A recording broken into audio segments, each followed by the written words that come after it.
വേദിയിലും സദസ്സിലും വേദിയിലും ഇരിക്കുന്ന ബഹുമാന്യരായ സുഹൃത്തുക്കളെ, എന്നെക്കുറിച്ച് പറഞ്ഞ മാധവൻകുട്ടി സാറ് പറഞ്ഞ നല്ല വാക്കുകൾക്ക് ഞാൻ നന്ദി പറയുന്നു. സാറ് സൂചിപ്പിക്കുകയുണ്ടായി 94-ൽ ഞാൻ ജേർണലിസം തുടങ്ങിയെന്ന്. അന്ന് തിരുവനന്തപുരത്ത് സാറിൻ്റെ കീഴിലായിരുന്നു ഞാൻ ജേർണലിസം പ്രാക്ടീസ് ചെയ്ത് തുടങ്ങുന്നു. അന്ന് മുതൽക്കുള്ള ബന്ധമാണ്. സാറ് സൂചിപ്പിച്ചിരുന്നു, അകലവും അടുപ്പവും തമ്മിലുള്ള ഒരു ഡയലക്റ്റിക്സ് ജേർണലിസത്തിന് എത്ര കണ്ട് പ്രധാനപ്പെട്ടതാണെന്ന് സാറ് സൂചിപ്പിച്ചിരുന്നു. അത് തന്നെയാണ് എന്നെക്കുറിച്ച് പറഞ്ഞ നല്ല വാക്കുകൾക്ക് എങ്ങനെയാണ് മറുപടി പറയേണ്ടത് അറിഞ്ഞൂടാതാക്കുന്നത് തന്നെ.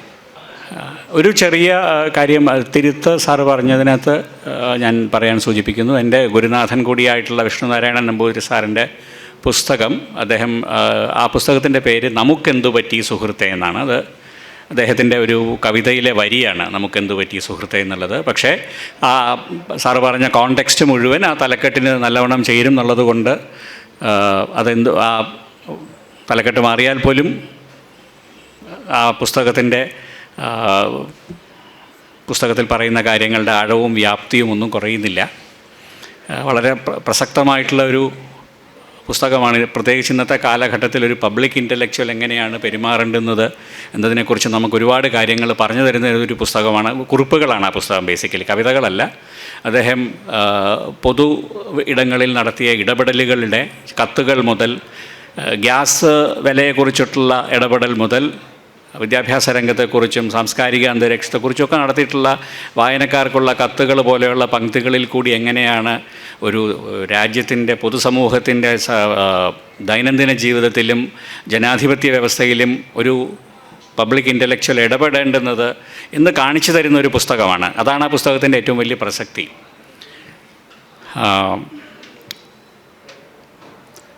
എന്നോട് ആവശ്യപ്പെട്ടത് ജനകീയ പ്രതിരോധം, ജന്തർ മന്ദറിനപ്പുറം എന്ന വിഷയത്തെക്കുറിച്ച് സംസാരിക്കാനാണ്. ഒരു രാഷ്ട്രീയ വിദ്യാർത്ഥി എന്ന നിലയിലും ദില്ലിയിൽ താമസിക്കുന്ന പത്രപ്രവർത്തകൻ എന്നുള്ള രീതിയിലും ജന്തർ മന്ദറിൽ ജൻസികളുടെ ഈ സമരം അരങ്ങേറിയ സമയത്ത് അവിടെ ഉണ്ടായിരിക്കുകയും ഒരു ഒബ്സർവറായിട്ട് അതിൽ പങ്കെടുക്കുകയും ചെയ്ത ഒരാളെന്നുള്ള രീതിയിലും എനിക്ക് നിങ്ങളുമായി പങ്കുവയ്ക്കാൻ കഴിയുന്ന കുറച്ച് നിരീക്ഷണങ്ങളുണ്ട്. അത് ഞാൻ ഇവിടെ അവതരിപ്പിക്കാം. അതിനുശേഷം നമുക്ക് ചർച്ചകളുടെ ഇടയിൽ ബാക്കി അതിൻ്റെ ഒരുപാട് സ്ട്രാൻഡ്സ് അതിനകത്തുണ്ട്. ഒരുപാട് ഇഴകൾ ഈ പറയുന്ന ജൻസി സമരവുമായിട്ട് ബന്ധപ്പെട്ട് സംസാരിക്കുമ്പോൾ നമുക്ക് കണ്ടെത്താൻ കഴിഞ്ഞുവെന്ന് വരും. അത് വർത്തമാനം പറയുന്നതിൻ്റെ നമ്മുടെ ചർച്ചകളുടെ ഇടയിൽ കൂടിയിട്ട് അതിനെപ്പറ്റി കൂടുതൽ വിശദമാക്കാൻ കഴിയുമെന്ന് എനിക്ക് തോന്നുന്നു. സാറ് സൂചിപ്പിച്ചതുപോലെ ഞാനൊരു പ്രഭാഷകനല്ല, എഴുത്താണ് എൻ്റെ മാധ്യമം, പ്രസംഗമല്ല. അതുകൊണ്ട് തന്നെ അടുക്കും ചിട്ടയുമായിട്ട് പ്രസംഗിക്കുക എന്ന് പറയുന്ന ഒരു പരിചയം എനിക്കില്ല. അത് ദയവായി ക്ഷമിക്കുക. നമുക്കൊക്കെ അറിയാം, ഒരു പ്രത്യേക കോണ്ടെക്സ്റ്റിലാണ് ആ സമരം അവിടെ ഉണ്ടാകുന്നത്. ആ കോണ്ടെക്സ്റ്റ് എന്ന് പറയുന്നത് പ്രവേശന പരീക്ഷകളിൽ ഉണ്ടായ ചില പിഴവുകളെ മുൻനിർത്തിയിട്ട് ചർച്ചകളുണ്ടാകുന്നു. അതുമായിട്ട് ബന്ധപ്പെട്ട് കോടതിയിൽ ഇടപെടലുകൾ ഉണ്ടാകുന്നു, രാഷ്ട്രീയ ഇടപെടലുകൾ ഉണ്ടാകുന്നു. അത്തരം സന്ദർഭത്തിൽ ഇന്ത്യയുടെ പരമോന്നത കോടതിയിൽ chief justice of India Suryakant നടത്തിയ ഒരു പരാമർശം, അദ്ദേഹം പറയുകയുണ്ടായി, കേസിനും മറ്റുമൊക്കെ പോകുന്നു അല്ലെങ്കിൽ ഇത്തരത്തിലുള്ള ഇടപെടലുകൾ നടത്തുന്ന ആളുകളെ കുറിച്ചിട്ട് അദ്ദേഹം പ്രവേശിപ്പിച്ചിട്ട് ദേ ആർ ലൈക്ക് കോക്രോച്ചസ് എന്നുള്ളൊരു പരാമർശം ഉണ്ടായി. അതുമായി ബന്ധപ്പെട്ടിട്ടുണ്ടാകുന്ന ഒരു പ്രതികരണമാണ് പിന്നീട് നമ്മൾ ഈ കാണുന്ന കോക്രോച്ച് ജനതാ പാർട്ടി എന്ന, എളുപ്പത്തിൽ പറയാൻ നമുക്ക് പാറ്റ പാർട്ടി എന്ന് വിളിക്കാം, അതിലേക്ക് നയിക്കുന്നത്. ഈ പാറ്റ പാർട്ടിയുടെ പ്രത്യേകത ഞാൻ നേരത്തെ പറഞ്ഞു, അത് വളരെ പരിമിതമായിട്ടുള്ളൊരു അജണ്ടയിൽ നിന്നാണ് രൂപപ്പെടുന്നത്. ഒരു പരാമർശം, ചീഫ് ജസ്റ്റിസിൻ്റെ ഒരു പരാമർശം, വിദ്യാഭ്യാസ രംഗവും പരീക്ഷകളുമായി ബന്ധപ്പെട്ടിട്ടുള്ള ഒരു സാങ്കേതിക പ്രശ്നത്തിൽ നിന്നുണ്ടാകുന്ന എതിർപ്പ്, ഇത്തരത്തിലുള്ള വളരെ ലിമിറ്റഡ് ആയിട്ടുള്ള ഒരു പരിസരത്ത് നിന്നുകൊണ്ടാണ് നമ്മൾ ഇന്ന് കാണുന്ന ഈ ജൻസികളുടെ ജൂലൈ വിപ്ലവം എന്ന് വിളിക്കാവുന്ന ഈ സമര പരിപാടികൾ ജന്തർ മന്ദറിൽ അരങ്ങേറുന്നത് ഇമ്മീഡിയറ്റ് പശ്ചാത്തലം. അപ്പോൾ ഇതിൽ തന്നെ ചില ഘട്ടങ്ങളുണ്ട് എന്നെനിക്ക് തോന്നുന്നു. ആദ്യത്തെ ഘട്ടം എന്ന് പറയുന്നത് ജൂൺ 6 അഭിജിത്ത് ദീപ്കെ എന്ന ദളിത് സമുദായത്തിൽ നിന്നുള്ള ചെറുപ്പക്കാരനായിട്ടുള്ള ഒരു രാഷ്ട്രീയ കാര്യങ്ങളിൽ ശ്രദ്ധ കൊടുക്കാറുണ്ടായിരുന്ന, മുമ്പ് ആം ആദ്മി പാർട്ടിയുമായി ബന്ധപ്പെട്ട് പ്രവർത്തിച്ചിരുന്ന, ഒരു കമ്മ്യൂണിക്കേഷൻസിൽ പ്രാവീണ്യമുള്ള ഒരാൾ സോഷ്യൽ മീഡിയയിൽ കൂടി കടന്നു വന്നുകൊണ്ടാണ് CJP അനൗൺസ് ചെയ്യുന്നത്. അത് കഴിഞ്ഞ് ജൂലൈ 6 ഒരു പ്രൊട്ടസ്റ്റ് അനൗൺസ് ചെയ്യുന്നു.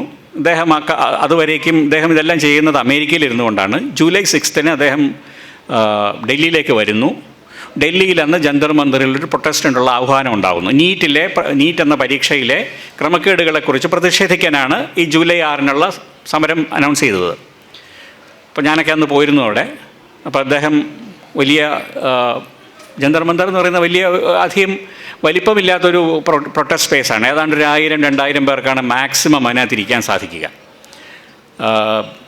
പണ്ട് കാലത്താണെങ്കിൽ നമ്മൾ തിരുവനന്തപുരം സെക്രട്ടേറിയറ്റിൻ്റെ മുമ്പിൽ നിങ്ങൾ ശ്രദ്ധിച്ചിട്ടുണ്ടാവും, AG's ഓഫീസിൻ്റെ നടക്കൽ മുതൽ Puthenchantha state bank of India വരുന്ന ഗേറ്റ് വരെയുള്ള പ്രദേശത്ത് നിരനിരയായിട്ട് ആളുകൾ സമരക്കാരിരിക്കും. ഇപ്പോഴും തിരുവനന്തപുരത്ത് അത് കാണാം.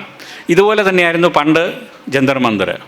പല തരത്തിലുള്ള ഇന്ത്യയുടെ പല ഭാഗത്തു നിന്ന് വരുന്ന മനുഷ്യർ ചെറിയ ചായ്പ പോലെ കെട്ടി അവിടെ ദീർഘമായിട്ടിരുന്ന് സമരം ചെയ്തിരുന്ന ഒരു സമരവേദിയാണത്. രാംലീല മൈതാൻ എന്ന് പറയുന്ന റെഡ് ഫോർട്ടിൻ്റെ മുമ്പിലുള്ള വലിയ തുറസായ സ്ഥലത്താണ് മഹാസമ്മേളനങ്ങൾ നടത്താറുള്ളത്.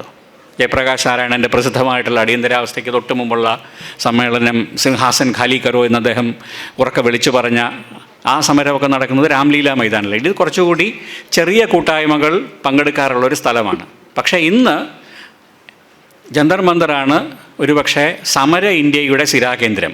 ഡൽഹി ആയതുകൊണ്ട് എല്ലാ പ്രതിഷേധക്കാരും ദില്ലിയിൽ തങ്ങളുടെ സ്വരം കേൾപ്പിക്കാനായിട്ട് വന്നിരിക്കാറുള്ളത് ജന്തർ മന്ദിറിലാണ്. ഈ ജന്തർ മന്ദിറിൽ അന്ന് ഏതാണ്ട് ഒരു 1500, 2000, 3000 ചെറുപ്പക്കാരെ ഉണ്ടായിരുന്നുള്ളൂ. അപ്പോൾ ഞങ്ങൾക്ക് എല്ലാവർക്കും, പത്രക്കാരും അല്ലാത്തവരും ഒക്കെ, ആദ്യം നമ്മുടെ ഒരു മെയിൻ ക്വസ്റ്റ്യൻ, ഇദ്ദേഹത്തിന് ഈ പാലം എയർപോർട്ടിൽ അമേരിക്കയിൽ നിന്നും വിമാനം ഇറങ്ങുന്ന ഇദ്ദേഹത്തിന് ജന്തർ മന്ദിറിൽ വരാനായിട്ട് സർക്കാർ അനുവദിക്കുമോ എന്നുള്ളതായിരുന്നു. സർക്കാർ അത് അനുവദിച്ചു. ഇദ്ദേഹം വരുന്നു, അവിടെ സംസാരം ഉണ്ടാകുന്നു, മുദ്രാവാക്യം വിളികളുണ്ടാകുന്നു. ആ മുദ്രാവാക്യം വിളികളിൽ ഒരിടത്തും തന്നെ സർക്കാരിനെ അല്ലെങ്കിൽ പ്രധാനമന്ത്രി, സർക്കാരിൻ്റെ മറ്റ് മന്ത്രിമാർ ഇവരെക്കുറിച്ചൊന്നുള്ള ഒരു പരാമർശം ഉണ്ടായിരുന്നില്ല. ധർമ്മേന്ദ്ര പ്രധാൻ എന്ന വിദ്യാഭ്യാസ വകുപ്പ് മന്ത്രി രാജിവെക്കണം എന്ന പരിമിതമായിട്ടുള്ള അജണ്ടയിലാണ് ഈ ജൂലൈ 6 സമരം നടക്കുന്നത്. മറ്റേതൊരു അംബേദ്കറിൻ്റെ പോസ്റ്ററുകൾ സമരക്കാരുടെ കയ്യിലുണ്ടായിരുന്നു, ചെറുപ്പക്കാർ പലരും ഉണ്ടായിരുന്നു. എനിക്ക് ഓർമ്മയുണ്ട്, ഞാനവിടെ നിൽക്കുമ്പോൾ ഒരു ടെലിവിഷൻ ചാനലെന്നല്ല അതിനെ വിളിക്കേണ്ടത്, 2 പേരുള്ള ടെലിവിഷൻ ചാനലുകളാണ്.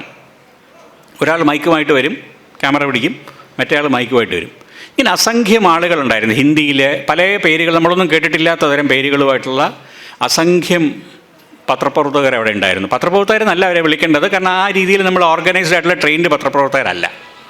ഈ 2 അംഗ മീഡിയ ടീമുകൾ. അതിലൊരു കൂട്ടർ എന്നോട് വന്ന് ചോദിച്ചു, മീശയിലും തലയിലും ഒക്കെ നര കണ്ടിട്ടാണ് ചോദിച്ചത്, താങ്കളെ ഞാൻ ഇൻ്റർവ്യൂ ചെയ്യട്ടെ എന്ന് ചോദിച്ചു. ഞാൻ ചോദിച്ചു, എന്തിനാണ് ഇൻ്റർവ്യൂ ചെയ്യുന്നതെന്ന് ചോദിച്ചു. അല്ല, ഇവിടെ മുഴുവൻ ചെറുപ്പക്കാരാണ്, അതിൻ്റെ ഇടയിൽ നിങ്ങൾ നിൽക്കുന്നു, അതുകൊണ്ട് ചോദിച്ചാണെന്ന് പറഞ്ഞു. അല്ല, ഞാൻ പത്രക്കാരനാണ്, അപ്പം എന്നെ ഇൻ്റർവ്യൂ ചെയ്യരുതെന്ന് പറഞ്ഞു. അങ്ങനെ അത് പോയി. പെട്ടെന്ന് ശ്രദ്ധിച്ചതാണ്, ഞങ്ങളെപ്പോലെ കാഴ്ചക്കാരായിട്ട് വന്നിട്ടുള്ള ചിലരൊഴിച്ച് അതും ഏതാണ്ട് മുഴുവൻ ആളുകളും ചെറുപ്പക്കാരായിരുന്നു. ഒരു 18 മുതൽ 30 വയസ്സ് വരെയുള്ള പ്രായത്തിലുള്ള ചെറുപ്പക്കാരായിരുന്നു അവിടെ വന്ന സമരക്കാർ മുഴുവനും. ഈ സമരത്തിൻ്റെ ആദ്യത്തെ പടി അങ്ങനെ പോയി. അതിൻ്റെ ഭാഗമായിട്ട് പിന്തുടർച്ചയായിട്ട് സോണം വാങ്ചുക് എന്ന് പറയുന്ന ലഡാക്കിയായിട്ടുള്ള ആക്ടിവിസ്റ്റ് ഉണ്ണാവൃതം അനൗൺസ് ചെയ്യുന്നു, നിരാഹാരം അനൗൺസ് ചെയ്യുന്നു. അദ്ദേഹത്തിനൊപ്പം മറ്റ് ചിലർ കൂടെ കൂടുന്നു, വിദ്യാർത്ഥികളായിട്ടുള്ളവർ. ഈ സമരം നടക്കുകയാണ്. ഈ സമരത്തിൻ്റെ മൂർധന്യ സർക്കാർ ഒരു തരത്തിലും എൻഗേജ് ചെയ്യുന്നില്ല. കോൺഗ്രസിൻ്റെ ഭാഗമായിട്ടുള്ള ഈ ധർമ്മേന്ദ്ര പ്രധാനും അല്ലെങ്കിൽ വിദ്യാഭ്യാസ രംഗത്തിലെ അപാകതകളെക്കുറിച്ചുള്ള സമരം മറുവശത്ത് നടക്കുന്നുണ്ട്. പാരലലായിട്ട് പോകുന്നു. ഇത് പത്രങ്ങൾ റിപ്പോർട്ട് ചെയ്യുന്നുണ്ട്, കാര്യമായിട്ട് ആരും സംസാരിക്കുന്നില്ല. അങ്ങനെ ഇത് പതുക്കെ ഇതിനകത്തേക്കുള്ള പബ്ലിക് പാർട്ടിസിപ്പേഷൻ കൂടി വരികയാണ്. ചെറുപ്പക്കാരുടെ എണ്ണം കൂടി വരികയാണ്. സോഷ്യൽ മീഡിയയിൽ കൂടിയിട്ടാണ് ഇതിൻ്റെ എല്ലാ തരത്തിലുള്ള സംഘാടനവും നടക്കുന്നത്. നേരത്തെ പറഞ്ഞ പോലെ, നേരത്തെ ഒരു കാര്യം ഞാൻ സൂചിപ്പിച്ചു, ഈ 2 അംഗ മാധ്യമ സംഘങ്ങളുടെ സാന്നിധ്യം ഇത് വളരെ പ്രധാനപ്പെട്ടൊരു കാര്യമാണ്. കാരണം എൻ്റെ ഇത്രയും കാലം ഞാൻ റിപ്പോർട്ട് ചെയ്തതിൽ കണ്ടിട്ടില്ലാത്തൊരു പുതിയ പ്രവണതയാണ് നമ്മൾ ഈ കാണുന്നത്. അതായത് സാധാരണ നിങ്ങൾ രാഷ്ട്രീയ പാർട്ടികൾ സാധാരണ ശ്രമിക്കാറുള്ളത് മുഖ്യധാരാ മാധ്യമങ്ങളുടെ റിപ്പോർട്ടിങ്ങിൻ്റെ മേൽ ഒരു കൺട്രോൾ വരുത്തിക്കൊണ്ട് എന്ത് വാർത്തകൾ എങ്ങനെ റിപ്പോർട്ട് ചെയ്യപ്പെടുന്നു, എവിടെ റിപ്പോർട്ട് ചെയ്യപ്പെടുന്നു, എത്രത്തോളം റിപ്പോർട്ട് ചെയ്യപ്പെടുന്നു, ഈ കാര്യങ്ങളെ മുഴുവൻ സ്വാധീനിക്കാൻ അവർക്ക് കഴിയുമായിരുന്നു.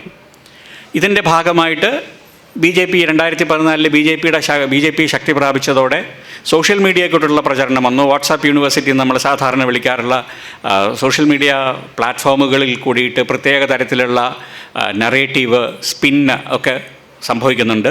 തങ്ങളുടെ രാഷ്ട്രീയം അതിൽ കൂടി പ്രചരിക്കുന്നുണ്ട്. വാർത്തകളെക്കുറിച്ചിട്ടുള്ള വാർത്തകളുടെ പഴയ സാമ്പ്രദായിക അർത്ഥത്തിലുള്ള റിപ്പോർട്ടിംഗ് എന്നതിനപ്പുറത്ത് വാർത്തകൾക്കൊരു പ്രത്യേക സ്പിൻ നൽകിക്കൊണ്ടാണ് അതിൽ റിപ്പോർട്ട് ചെയ്യപ്പെടുന്നത്.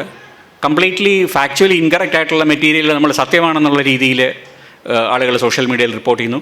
ഇത്തരത്തിലുള്ളൊരു മാധ്യമ പരിസരത്തേക്കാണ് ഈ ചെറുപ്പക്കാരുടെ ഈ രണ്ടംഗ സംഘങ്ങൾ കയറി വരുന്നത്. ഇവർ ചെയ്തത് എന്താണെന്ന് വെച്ച് കഴിഞ്ഞാൽ ഇവർ നേരിട്ട് ഇവർക്ക് നിയമങ്ങളില്ല. ഇവർ നമ്മുടെ മുമ്പിലേക്ക് വന്നിരുന്ന മൈക്ക് നീട്ടി നേരെ ചോദിക്കുകയാണ്, നിങ്ങൾക്കിതിനെപ്പറ്റി നിലപാടെന്താണ്? ആ നിലപാട് പറയുന്നു, തത്സമയ സംപ്രേഷണം ഫോണുകളിൽ കൂടി നടക്കുകയാണ്.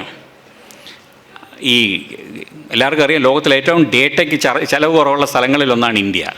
ഏതാണ്ട് ഇന്ത്യയിലെ ഭക്ഷണം കഴിക്കാനില്ലാത്തവരുടെ കയ്യിൽ പോലും മൊബൈലും ഉണ്ടാവും, ഈ സോഷ്യൽ മീഡിയ പ്ലാറ്റ്ഫോമുകളും ഉണ്ടാവും. അത് കാരണം ഈ തത്സമയ സംപ്രേഷണം നാടൊട്ടുക്കും പരന്നു എന്ന് വേണം മനസ്സിലാക്കാൻ. ഇതിൻ്റെ ഭാഷ, ഇതിൻ്റെ ഭാഷ ഈ പ്രൊട്ടസ്റ്റിൻ്റെ ഭാഷ പോലെ തന്നെ ഈ ആശയവിനിമയത്തിൻ്റെ ഭാഷ വളരെ പ്രധാനമായിരുന്നു. ഈ ഭാഷ ഹിന്ദിയാണ്. സാധാരണ നമ്മൾ ഇത്തരത്തിലുള്ള പ്രൊട്ടസ്റ്റുകളുടെ ഭാഷ ഡൽഹിയിൽ സംഭവിക്കുന്നത് ഇംഗ്ലീഷിലാണ്. പ്രത്യേകിച്ച് ഭരണഘടന, കോൺസ്റ്റിറ്റ്യൂഷണൽ റൈറ്റ്സ്, ഇത്തരത്തിലുള്ള സംഭവങ്ങളുമായിട്ട് ബന്ധപ്പെട്ടിട്ടുള്ള സമരങ്ങൾ പൊതുവെ ആളുകൾ ഇംഗ്ലീഷിലാണ് സംസാരിച്ച് തീർക്കാറുള്ളത്. സമരത്തിന് വരുന്ന ആളുകൾ പോലും, യൂണിവേഴ്സിറ്റി വിദ്യാർത്ഥികൾ പോലും അതിൻ്റെ ഭാഷ പലപ്പോഴും ഇംഗ്ലീഷാകുകയാണ് പതിവ്. അതിലേക്ക് ഞാൻ വരാം. ഇത് ആദ്യമായിട്ട് നമ്മൾ കണ്ട ഒരു സംഗതി ഇതിൻ്റെ ഈ പറയുന്ന ഹിന്ദി ചാനലുകളുടെ, അതായത് ഏറ്റവും കൂടുതൽ പ്രത്യേക തരത്തിലുള്ള സംഘപരിവാറിന് അനുകൂലമായിട്ടുള്ള വർത്തമാനവും BJPക്ക് അനുകൂലമായിട്ടുള്ള വർത്തമാനവും നരേന്ദ്രമോദിയെ എന്ന കൾട്ടിൻ്റെ നിർമ്മാണവും ഒക്കെ നടന്നിട്ടുള്ളത് ഹിന്ദി മാധ്യമങ്ങളിൽ കൂടിയിട്ടാണ്. അവർക്ക് ഇംഗ്ലീഷ് മാധ്യമങ്ങൾ അവർ വളരെ സീരിയസ് ആയിട്ട് എടുക്കാറില്ല. കാരണം സാധാരണക്കാരായിട്ടുള്ള വടക്കേ ഇന്ത്യയിലെ ജനങ്ങൾ ഇംഗ്ലീഷല്ല കാണുന്നത്. അവർ മുഴുവൻ കാണുന്നത് ഹിന്ദി ടെലിവിഷൻ ചാനലുകളും ഹിന്ദി മാധ്യമങ്ങളും പത്രങ്ങൾ പോലുമല്ല, ടെലിവിഷൻ ചാനലുകളും പിന്നീട് ഫേസ്ബുക്ക് വഴിയും വാട്സാപ്പ് വഴിയും പ്രചരിപ്പിക്കുന്ന ഹിന്ദിയിൽ എഴുതപ്പെടുന്ന സാഹിത്യവും ഹിന്ദിയിൽ എഴുതപ്പെടുന്ന വാഴ്ത്തുപാട്ടുകളും ഹിന്ദിയിൽ എഴുതപ്പെടുന്ന അത്തരത്തിലുള്ള ചർച്ചകളും ഒക്കെയാണ്. ഈ സ്പേസിലേക്കാണ് ഈ ചെറുപ്പക്കാർ CJPക്ക് അനുകൂലമായിട്ടുള്ള നിലപാടുകളുമായിട്ട് പ്രത്യക്ഷപ്പെടുന്നത്. ജൂലൈ 20 ആയപ്പോഴത്തേക്ക് ഈ പറയുന്ന രീതിയിൽ ഈ പബ്ലിക് പാർട്ടിസിപ്പേഷൻ വലുതാകുന്നു. ആ പബ്ലിക് പാർട്ടിസിപ്പേഷൻ വലുതാകുന്നതിനോടൊപ്പം സർക്കാരിൻ്റെ ഭാഗത്തുനിന്ന് യാതൊരു തരത്തിലുള്ള നീക്കുപോക്കും ഉണ്ടാകാത്ത ഒരു പശ്ചാത്തലത്തിൽ ഇവരൊരു പാർലമെൻറ്റ് മാർച്ച് വിളിച്ചു കൂട്ടുന്നു ജൂലൈ 20 ആ ജൂലൈ 20 പാർലമെൻറ്റ് മാർച്ച് ആകുമ്പോഴത്തേക്ക് ഈ സത്യാഗ്രഹം ഇരിക്കുന്നതിൻ്റെ അത് വളരെ വ്യാപകമാകുന്നു. ജൂലൈ 20 ഈ നേരത്തെ ഞാൻ പറഞ്ഞു, ഞാൻ ജൂലൈ 6 പോയിരുന്നു അവിടെ. അന്ന് കണ്ട കാഴ്ചയല്ല ജൂലൈ 20 കാണുന്ന കാഴ്ച. ജൂലൈ 20 ചെല്ലുമ്പോൾ എൻ്റെ ജീവിതത്തിലെ ഇത്രയും 32 കൊല്ലക്കാലത്തെ ഡൽഹി വാസത്തിനിടെ ഞാൻ കണ്ടിട്ടില്ലാത്ത തരത്തിലുള്ളൊരു ജനക്കൂട്ടമാണ് ജന്തർ മന്ദറിലുള്ള. ജന്തർ മന്ദർ എന്ന് പറയുന്നത് കണാട്ട് പ്ലേസ് എന്ന് പറയുന്ന ദില്ലിയുടെ സ്ഥിരാകേന്ദ്രം, ഒരു ബിസിനസ് കമേഴ്ഷ്യൽ ഡിസ്ട്രിക്റ്റ് എന്ന് വിളിക്കാമെങ്കിൽ ന്യൂയോർക്കിനെ വാൾ സ്ട്രീറ്റ് എന്നൊക്കെ പറയുന്ന പോലത്തെ ഒരു സ്ഥലമാണ് ഡൽഹിയെ സംബന്ധിച്ചിടത്തോളം ഈ ജന്തർ മന്ദർ. ഈ പറയുന്ന കണാട്ട് പ്ലേസ് മുഴുവനും അതിന് പല റേഡിയൽ റോഡുകളുണ്ട്, പല റോഡുകളുണ്ട്, 8ഓളം റോഡുകളുണ്ട് ആക്ച്വലി. ഈ 8 റോഡുകളിലും ആൾക്കൂട്ടം നിറഞ്ഞു കവിഞ്ഞിരിക്കുകയാണ്. ജന്തർ മന്ദറിലേക്ക് നമുക്ക് അടുക്കാൻ സാധിക്കില്ല. അപ്പോഴത്തേക്ക് സർക്കാർ മെട്രോ സ്റ്റേഷനുകളെല്ലാം അടയ്ക്കുന്നു. ഇതിന് പരിസരത്തുള്ള 8-10 മെട്രോ സ്റ്റേഷനുകൾ അടയ്ക്കുന്നു, കാരണം ആളുകൾക്ക് എത്താൻ പറ്റാതിരിക്കാൻ വേണ്ടിയിട്ട്. പക്ഷേ ചെറുപ്പക്കാരുടെ തള്ളിക്കയറ്റമാണ് ശരിക്കും പറയുകയാണെങ്കിൽ. ആ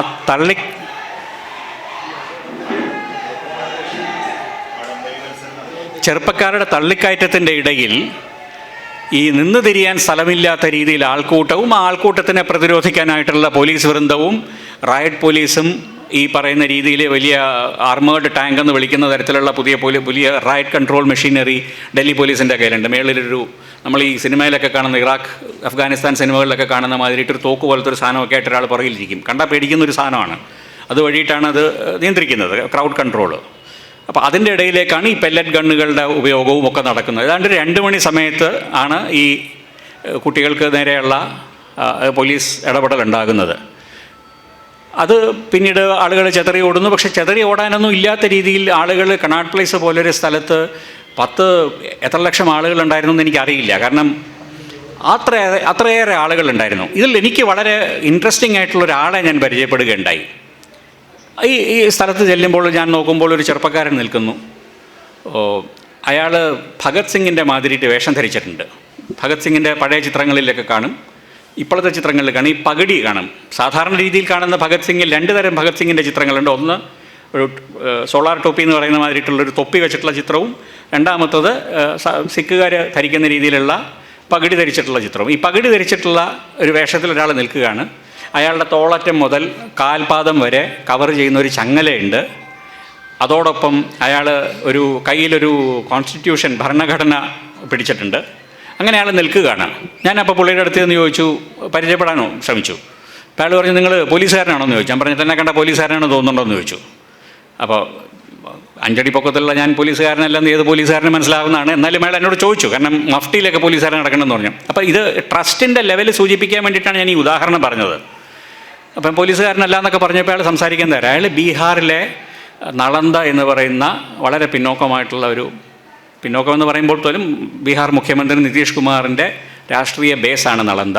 ആ ഭാഗത്തു നിന്ന് വന്നിരുന്ന ഒരു ചെറുപ്പക്കാരനാണ്. അയാൾ കുറേയേറെ വർഷങ്ങളായിട്ട് ഡൽഹിയിൽ UPSC പരീക്ഷകൾ എഴുതാൻ വന്നതാണ്. അപ്പോൾ അയാൾ എന്നോട് വളരെ സിമ്പിളായിട്ട് പറഞ്ഞു, സർ, ഞാൻ ഇത്രയും കാലമായിട്ട് UPSC പരീക്ഷയ്ക്കൊക്കെ എഴുതാൻ വന്നതാണ്. ജനസേവ ചെയ്യണമെന്ന് വിചാരിച്ചിട്ടാണ് ഞാൻ സർവീസ് ചെയ്യണമെന്ന് വിചാരിച്ചത്. ഇവിടെ നടക്കുന്നതും ഒരു ജനസേവയല്ലേ? ഇതിന് പെൻഷൻ ആരും തരില്ല എന്നല്ലേ ഉള്ളൂ. ഇനിയിപ്പോൾ ഇതൊക്കെ കഴിയുകയാണെങ്കിൽ എനിക്കാരും ജോലിയൊന്നും തരില്ല. പക്ഷേ ഇത്തരത്തിലുള്ള ഒരു ജനസേവം, ഇങ്ങനത്തെ ഒരു സമരം ഇവിടെ നടക്കുമ്പോൾ, ജനങ്ങൾ ഇടപെടുന്ന ഒരു സമരം നടക്കുമ്പോൾ ഇതിൽ പങ്കുചേരുക എന്നത് ജനസേവയല്ലേ എന്നയാൾ എന്നോട് ചോദിച്ചു. ഇതിന് പെൻഷൻ കിട്ടില്ല എന്നുള്ളത് മാത്രമല്ലേ ഉള്ളൂ എന്ന്. അപ്പം വാസ്തവത്തിൽ നമ്മളെപ്പോലെയുള്ള ഈ പ്രൊഫഷണലായിട്ട് ജോലി ചെയ്ത് ജീവിക്കുന്ന മനുഷ്യർ വളരെ ചെറുതായി പോകുന്ന ഒരു സന്ദർഭമാണത്. കാരണം ആ ചെറുപ്പക്കാരൻ, അയാളുടെ മുമ്പിൽ വലിയ ജീവിതം കിടപ്പുണ്ട്. അയാൾ പറഞ്ഞത് വളരെ വാസ്തവമാണ്. എല്ലാ സമരക്കാരെയും പോലീസുകാർ സ്ക്രീൻ ചെയ്യുന്നുണ്ട്. ഇനി ഒരു കാരണവശാലും ആ ചെറുപ്പക്കാരന്, വികാസ് കുമാർ എന്ന ആ ചെറുപ്പക്കാരന് ഒരു സർക്കാർ തൊഴിൽ കിട്ടാനായിട്ടുള്ള സാധ്യത തീരെയില്ല. ഏത് സർക്കാർ വന്നു കഴിഞ്ഞാലും സമരക്കാരെ ഒരു സർക്കാരുകൾക്കും പിന്നെ ഐഡിയോളജി ഭേദമന്യേ സമരക്കാരെ ഒരു സർക്കാരിനും ഇഷ്ടമല്ല. അത്തരത്തിലുള്ള ഒരു ചെറുപ്പക്കാരൻ പല രീതിയിൽ ആ മൊത്തം സമരത്തിൻ്റെ സ്പിരിറ്റ് ഉൾക്കൊള്ളുന്ന ഒരു പ്രതീകമായതുകൊണ്ടാണ് ഈ വികാസ് കുമാറിൻ്റെ കഥ ഞാനിവിടെ പറഞ്ഞത്. ഒരു പിന്നോക്കാവസ്ഥയിലുള്ള ഒരു പ്രദേശത്തു നിന്ന് വരുന്നു, വടക്കേ ഇന്ത്യൻ പശ്ചാത്തലം. അയാളൊരു വർത്തമാനം പറഞ്ഞതിൽ നിന്നും അയാളൊരു അപ്പർ കാസ്റ്റ് ഹിന്ദു അല്ല എന്നെനിക്ക് മനസ്സിലായി. അയാളുടെ ഭാഷ ഹിന്ദിയാണ്, ഇംഗ്ലീഷിൽ അയാൾ കംഫർട്ടബിൾ അല്ല. അപ്പോൾ ഇത്തരത്തിലുള്ള ഇയാൾ റെപ്രസെൻ്റ് ചെയ്യുന്നത് ഒരു പുതിയ, നരേന്ദ്രമോദിയുടെ ഭാഷയിൽ പറയുകയാണെങ്കിൽ ഒരു പുതിയ ആന്തോളൻ ജീവിയാണ്. ആന്തോളൻ എന്ന് വെച്ച് കഴിഞ്ഞാൽ സമരങ്ങളിൽ പങ്കെടുക്കുന്ന ഒരു മനുഷ്യൻ. ഇതല്ല സാധാരണ നമ്മൾ ഡൽഹിയിൽ കണ്ടുപോരുന്ന സമരക്കാരുടെ പ്രതീകം. ഇതിൽ ഞാൻ കണ്ട ഒരുപാട് പേര് വർത്തമാനം പറയുന്നപ്പോൾ എനിക്ക് മനസ്സിലായ ഒരു കാര്യം എന്ന് വെച്ച് കഴിഞ്ഞാൽ, ഇവർ പലരും വരുന്നത് BJP അല്ലെങ്കിൽ സംഘപരിവാറിനെ വളരെ കാലമായി സപ്പോർട്ട് ചെയ്തു പോരുന്ന കുടുംബങ്ങളിൽ നിന്നുള്ള ചെറുപ്പക്കാരാണ്. ഇവർ പലരും ഇതൊരു ജനീറിക് ഒരു റെപ്രസെൻറ്റേറ്റീവ് സാമ്പിളിങ് മാത്രമേ ഞാൻ നടത്തിയിട്ടുള്ളൂ. ലക്ഷക്കണക്കിന് ആളുകളുണ്ടായിരുന്നു. എങ്കിൽ പോലും എനിക്ക് തോന്നിയ ഒരു സംഗതി, ഈ വരുന്ന ബാക്ക്ഗ്രൗണ്ട് ഒരുപക്ഷെ BJPക്ക് ഏറ്റവും അനുകൂലമായി BJPയുടെ വോട്ട് ധാരാളമായി വന്നിരുന്ന ഒരു സെഗ്മെൻറ്റിൽ നിന്നുള്ള ചെറുപ്പക്കാരാണ് ഈ ഭാഗത്ത് വന്നിരിക്കുന്നത്. ഇവരുടെ അച്ഛനമ്മമാർ ഇപ്പോഴും BJPയെയോ നരേന്ദ്രമോദിയെയോ ഒക്കെ സപ്പോർട്ട് ചെയ്യുന്ന ഒരു ഇക്കോസിസ്റ്റം, അതിൻ്റെ പ്രതിനിധികളാണ് ഈ ചെറുപ്പക്കാർ. അപ്പം ഇതിൽ 2 ചോദ്യങ്ങൾ വരുന്നുണ്ട്. ഇത് മൂലം എന്തായിരിക്കും സംഭവിക്കുക? അപ്പോൾ ഇവർക്ക് നേരെ ഉണ്ടായ പോലീസ് അതിക്രമം നേരത്തെ പറഞ്ഞ മാതിരിയിട്ട് തത്സമയം സംപ്രേഷണം ചെയ്യുകയാണ്. അത് നളന്ദയിലോ ഭോജ്പൂരിലോ അല്ലെങ്കിൽ ഉത്തർപ്രദേശിലെ വെസ്റ്റേൺ UPയിലെ ഗ്രാമങ്ങളിലോ സഹാറൻപൂരിലോ റൂഡ്കിയിലോ രാജസ്ഥാനിലെ അജ്മീറിലോ മധ്യപ്രദേശിലെ ജില്ലകളിലോ ഛത്തീസ്ഗഡിലോ ജാർഖണ്ഡിലോ ഏതാണ് ഹിന്ദി മേഖലയിലെ അസംഖ്യം സ്ഥലങ്ങളിൽ. അപ്പോൾ വർത്തമാനം പറയുന്നത് ഇതുകൂടി മനസ്സിലായി. ഈ പരീക്ഷ എഴുതാൻ വന്നിട്ടുള്ള കുട്ടികളുണ്ട്, പരീക്ഷയ്ക്ക് പ്രിപ്പയർ ചെയ്യുന്ന കുട്ടികളുണ്ട്, പരീക്ഷ എഴുതി റിസൾട്ട് വെയിറ്റ് ചെയ്യുന്ന കുട്ടികളുണ്ട്. ഇവരൊക്കെ ഏതാണ്ട് ഒരു ഹിന്ദി ഹാർട്ട്ലാൻഡ് എന്ന് നമ്മൾ വിളിക്കുന്ന BJPയുടെ ഏറ്റവും ശക്തമായ വോട്ട് മേഖലയായിട്ടുള്ള ഹിന്ദി സംസാരിക്കുന്ന സംസ്ഥാനങ്ങളിൽ നിന്നുള്ള ചെറുപ്പക്കാരാണ്. അത് ഈ പറയുന്ന മാതിരി പടിഞ്ഞാറ് രാജസ്ഥാൻ മുതൽ പാകിസ്ഥാൻ ബോർഡർ മുതൽ ഇങ്ങ് ബംഗ്ലാദേശ് ബോർഡർ വരെയുള്ള ഒരു വലിയ സ്പെക്ട്രം ഹിന്ദി സംസ്ഥാനങ്ങളിലെ ചെറുപ്പക്കാർ അവിടെ വന്നിട്ടുണ്ടായിരുന്നു. ഈ കുട്ടികൾക്ക് നേരെ ഉണ്ടായിരുന്ന പോലീസ് എൻഗേജ്മെൻറ്റാണ് തത്സമയം ഇവരുടെ വീടുകളിൽ ചെന്ന് പറ്റുന്നത്. ഇതിൽ രണ്ട് കാര്യമുണ്ട്. ഒന്ന്, നിങ്ങൾ എത്ര കണ്ട് ഐഡിയോളജിക്കലി മോട്ടിവേറ്റഡ് ആണെങ്കിലും സ്വന്തം കുട്ടികൾക്ക് തല്ലുകൊള്ളുമ്പോൾ നിങ്ങൾ ആലോചിക്കും എന്തുകൊണ്ടാണ് ഇത് സംഭവിക്കുന്നതെന്ന്. രണ്ടാമത്തത്, പരീക്ഷകളെക്കുറിച്ചിട്ടുള്ള ഒരു വലിയ വിഷയമാണ് ഇവിടെ കുട്ടികൾ ഉയർത്തിയത്. പണ്ട് പറയാറുണ്ട് ഇന്ത്യൻ കർഷകൻ ജനിക്കുന്നത് തന്നെ കടത്തിലാണെന്ന്, മരിക്കുന്നതും കടത്തിലാണെന്ന്. നമ്മൾ ഇന്ത്യയിലെ കുട്ടികളെ ചോദിക്കുന്നത് ഇന്ത്യയിലെ കുട്ടികൾ ജനിക്കുന്ന പരീക്ഷയിലാണ്. നഴ്സറി കാലം മുതൽ പരീക്ഷകളാണ്, പരീക്ഷയോട് പരീക്ഷയാണ്.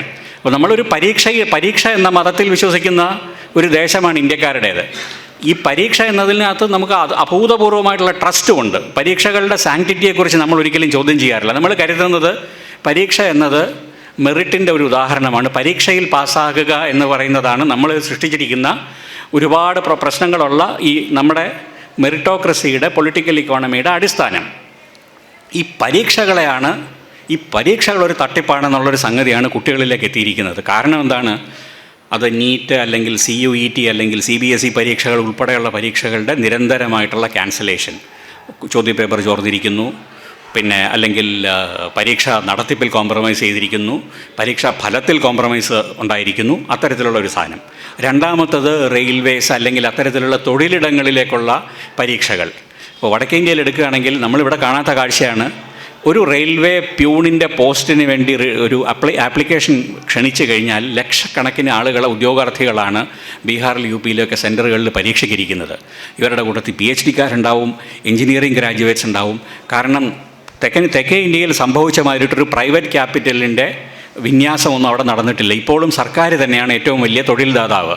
ഈ സർക്കാരിൻ്റെ തൊഴിൽ ദാതാവെന്നുള്ള സ്ഥാനം ചുരുങ്ങി വന്നിട്ടുണ്ട്. അത് മറ്റൊരു വിഷയമാണ്. ഈ പൊളിറ്റിക്കൽ ഇക്കോണമിയിൽ സ്ട്രക്ചറലി സംഭവിച്ചിരിക്കുന്ന ഒരു വലിയ ക്രൈസിസ് ഉണ്ട് ഇന്ത്യയിൽ. അതായത് ഒരു പ്രൈവറ്റൈസേഷൻ ഓഫ് എല്ലാ തരത്തിലുള്ള എംപ്ലോയ്മെൻറ്റും, പ്രൈവറ്റൈസേഷൻ ഓഫ് ജോബ്സ്, അത്തരത്തിലുള്ള ഒരു വലിയ പ്രശ്നം അവിടെ ഉണ്ടായിട്ടുണ്ട്.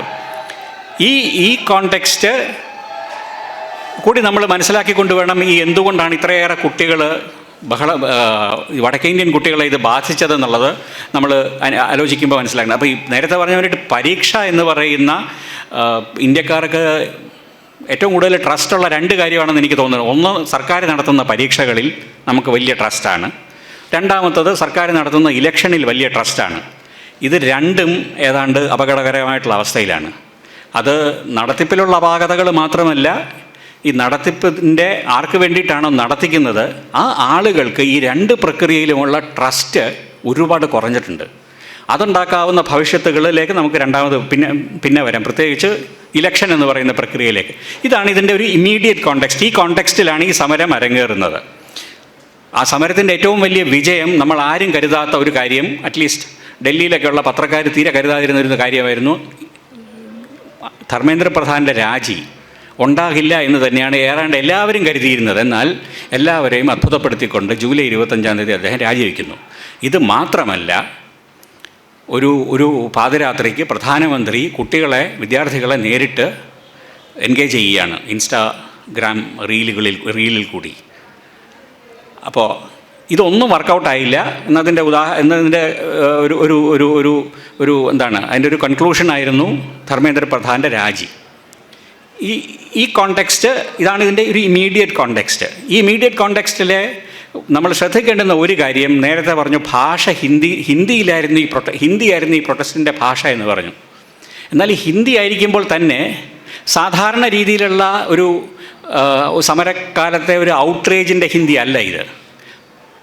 പരിഹാസം, സർക്കാസം, ഹ്യൂമർ, ഇത്തരത്തിലുള്ള കംപ്ലീറ്റ്ലി ഡിഫറെൻ്റ് ആയിട്ടുള്ള ഒരു ബി ജെ പി എന്നല്ല, ഇന്ത്യയിലെ ഒരു രാഷ്ട്രീയ പാർട്ടിയും ഇതുവരെ കൈകാര്യം ചെയ്തേണ്ടി വന്നിട്ടില്ലാത്ത തരത്തിലുള്ള ഒരു സമര ഭാഷയാണ് ഈ ഇൻസ്റ്റാ റീലുകളിൽ കൂടിയിട്ട് ഈ വിദ്യാർത്ഥികൾ മുമ്പോട്ട് വെച്ചത്. ചെറിയ റീലുകൾ, ആ റീലുകളിൽ ഇപ്പോൾ ഉദാഹരണത്തിന് നമുക്ക് ആ റീലുകളിൽ കൂടി കവിത മുതൽ അഡ്വർടൈസിങ്ങിൻ്റെ ഭാഷ വരെയുള്ള ഒരു വലിയ ഒരു റെയിൻബോ ഓഫ് ചോയ്സസ് നമ്മുടെ മുമ്പിൽ അവർ തന്നു. ഇങ്ങനെയും ഭാഷ ഉപയോഗിക്കാം, ഇങ്ങനെയും വിഷ്വലുകളെ മാനിപ്പുലേറ്റ് ചെയ്യാം.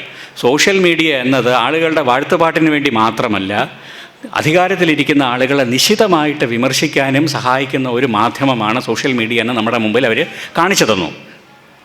ഈ കാണിച്ചു തന്നപ്പോൾ വെറും ഭാഷ മാത്രമല്ല, അതിൻ്റെ കൂടെ ചെയ്തൊരു വലിയ കാര്യം വെച്ച് കഴിഞ്ഞാൽ ഈ 2014 മുതൽ 2026 വരെയുള്ള ഒരു പീരീഡിലെ രാഷ്ട്രീയത്തിൻ്റെ പ്രത്യേകത എന്നത്, തിരഞ്ഞെടുക്കപ്പെട്ട ആളുകൾ ഭരിക്കുന്നു, ശരിയാണ്, തിരഞ്ഞെടുപ്പുകൾ നടക്കുന്നുണ്ട്, വലിയ ഭൂരിപക്ഷത്തിൽ ജയിക്കുന്ന ആളുകളാണ് ഭരിക്കുന്നത്.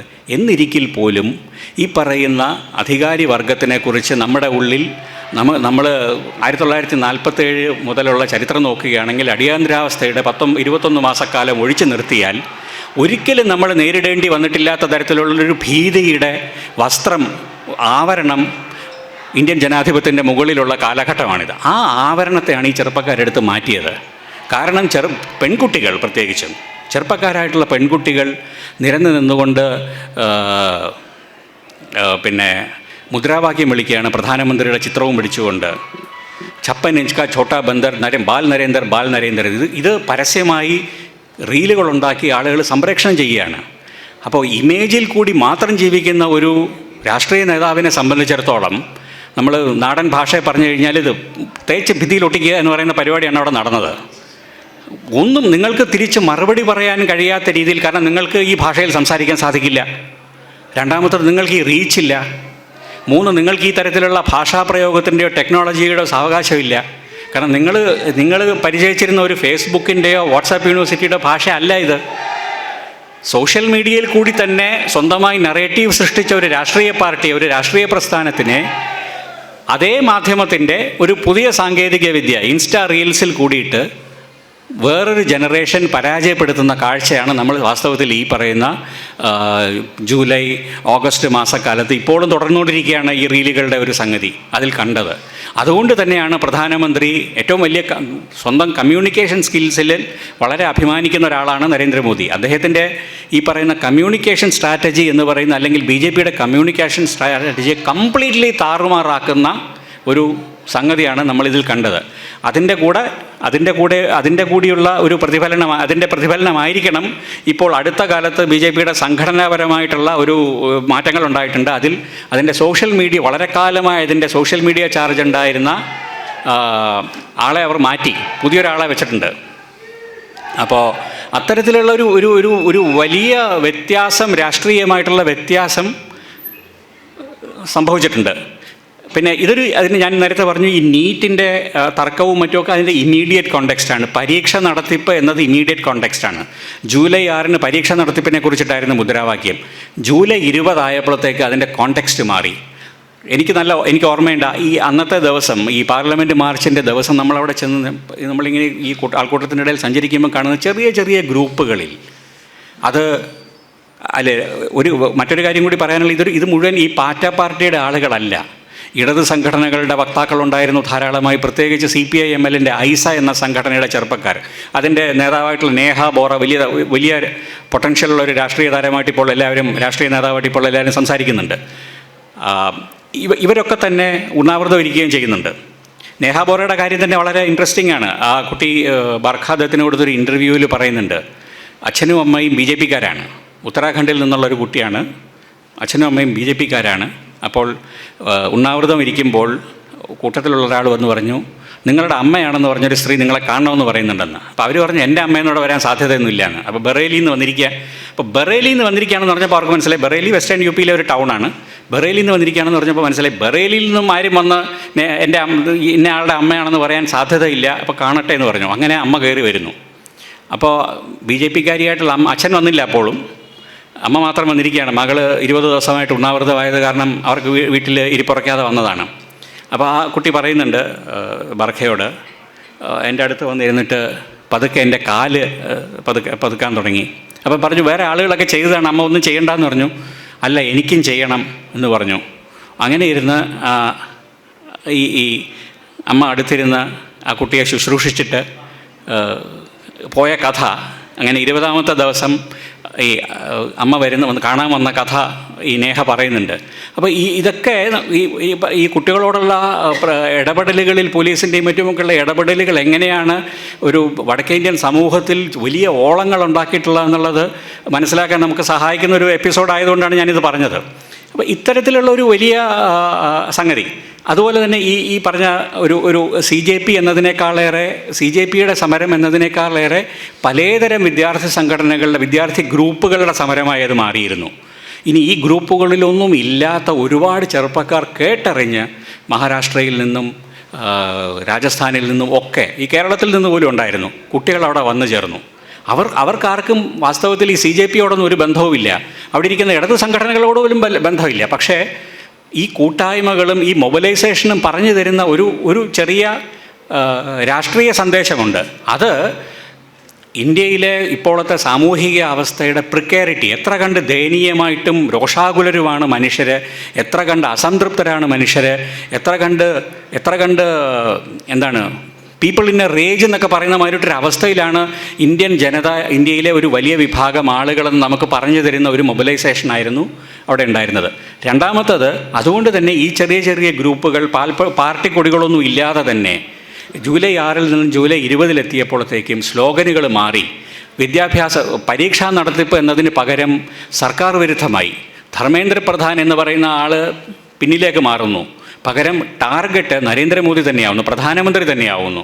BJPയുടെ 12 കൊല്ലത്തെ ഗവേണൻസ് റെക്കോർഡിനെ ചോദ്യം ചെയ്യലായി മാറുന്നു സമരങ്ങളിലെ ഇത്. പിന്നെ ഏറ്റവും പ്രധാനം എന്നെ സംബന്ധിച്ചിടത്തോളം, കുട്ടികൾ കൂടെ നിന്ന് ഹിന്ദു മുസ്ലിം ഭായിച്ചാര, ഹിന്ദു മുസ്ലിം സാഹോദര്യത്തിനെക്കുറിച്ച് പറഞ്ഞുകൊണ്ട് മുദ്രാവാക്യം വിളിക്കുകയും ഹിന്ദുവിനെയും മുസ്ലിമിനെയും തമ്മിലടുപ്പിച്ച് ഇവിടം ഭരിക്കാമെന്ന് നിങ്ങൾ കരുതണ്ട എന്ന തരത്തിലുള്ള മുദ്രാവാക്യം വിളിയും വളരെ സജീവമായിട്ട് കാണുന്നു. നേരത്തെ പറഞ്ഞ ആദ്യത്തെ മൊബിലൈസേഷനിൽ നമ്മൾ അംബേദ്കറെ മാത്രമാണ് കണ്ടതെങ്കിൽ പിന്നീട് അതിനകത്തേക്ക് ഗാന്ധി വരുന്നു. സാധാരണ ഇത്തരം സമരങ്ങളിൽ ഒന്നുമേ കാണാതിരിക്കുന്ന ജവഹർലാൽ നെഹ്റുവിൻ്റെ ചിത്രങ്ങൾ പ്രത്യക്ഷപ്പെടുന്നു. ഈ ദീപ് കെ തന്നെ ഇൻ്റർവ്യൂകളിൽ പറയുന്നു അംബേദ്കറും ഗാന്ധിയും നെഹ്റുവുമാണ് എൻ്റെ വഴികാട്ടികൾ എന്ന് പറയുന്നു. അത്തരത്തിൽ പിന്നെ ഇതിനകത്ത് വളരെ പ്രധാനപ്പെട്ടൊരു കാര്യമുണ്ട്. എല്ലാവരും പറയുന്നത്, ഞാനന്ന് ഡൽഹിയിലില്ല, 80കളുടെ 89 വി പി സിംഗിൻ്റെ നമ്മുടെ ഒരു പോസ്റ്റ് ഇൻഡിപെൻഡൻസിലെ ഏറ്റവും വിപ്ലവകരമായിട്ടുള്ള ഒരു സർക്കാർ നീക്കമെന്ന് പറയാവുന്ന മണ്ഡൽ കമ്മീഷൻ്റെ ഇംപ്ലിമെൻറ്റേഷൻ. ആ മണ്ഡൽ കമ്മീഷൻ അനൗൺസ്മെൻറ്റ് ചെയ്തപ്പോൾ ഉണ്ടായ പ്രക്ഷോഭങ്ങളാണ് ഒരുപക്ഷെ ചെറുപ്പക്കാർ തെരുവിലിറങ്ങി ഡൽഹി ഇതുവരെ കണ്ടിട്ടുള്ള ഏറ്റവും വലിയ പ്രക്ഷോഭം. ഒരു കൗണ്ടർ റെവല്യൂഷൻ എന്ന് തന്നെ വിളിക്കാവുന്ന തരത്തിലുള്ള ഒരു പിന്തിരിപ്പൻ പരിപാടിയായിരുന്നു റിസർവേഷനെതിരെ വടക്കേ ഇന്ത്യയിലെ അപ്പർ കാസ്റ്റ് വിദ്യാർത്ഥികളുടെ നേതൃത്വത്തിൽ നടന്ന ആ സമരങ്ങൾ. ആ സമരങ്ങൾക്ക് ശേഷം നടക്കുന്ന സമരമാണിത്. ഏതാണ്ട് അതുപോലെ തന്നെയുള്ളൊരു പശ്ചാത്തലത്തിൽ നിന്നും, ആ പശ്ചാത്തലം മാത്രമല്ല അല്ലാത്തവരുമുണ്ട്. അപ്പോൾ അതേ രീതിയിലൊരു പ്രക്ഷോഭം വിദ്യാഭ്യാസ രംഗത്തെ സാഹചര്യത്തെ മുൻനിർത്തിയിട്ടാണ്. 89 അതാണ്, ഞങ്ങൾക്ക് വേണ്ടത്ര അവസരങ്ങൾ ലഭിക്കുന്നില്ല. അത്തരത്തിലുള്ളൊരു കോണ്ടെക്സ്റ്റിൽ നിങ്ങൾ റിസർവേഷൻ കൂടി കൊണ്ടുവരികയാണെങ്കിൽ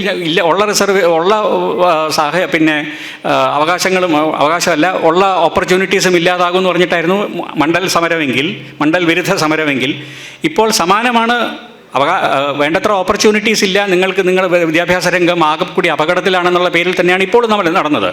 പക്ഷേ ആൻറ്റി മണ്ഡൽ 89 ആൻറ്റി മണ്ഡൽ സമരത്തിൽ നിന്ന് 2026 സമരത്തിലേക്ക് വരുമ്പോൾ നമ്മൾ കാണുന്ന കാഴ്ച എന്താണ്?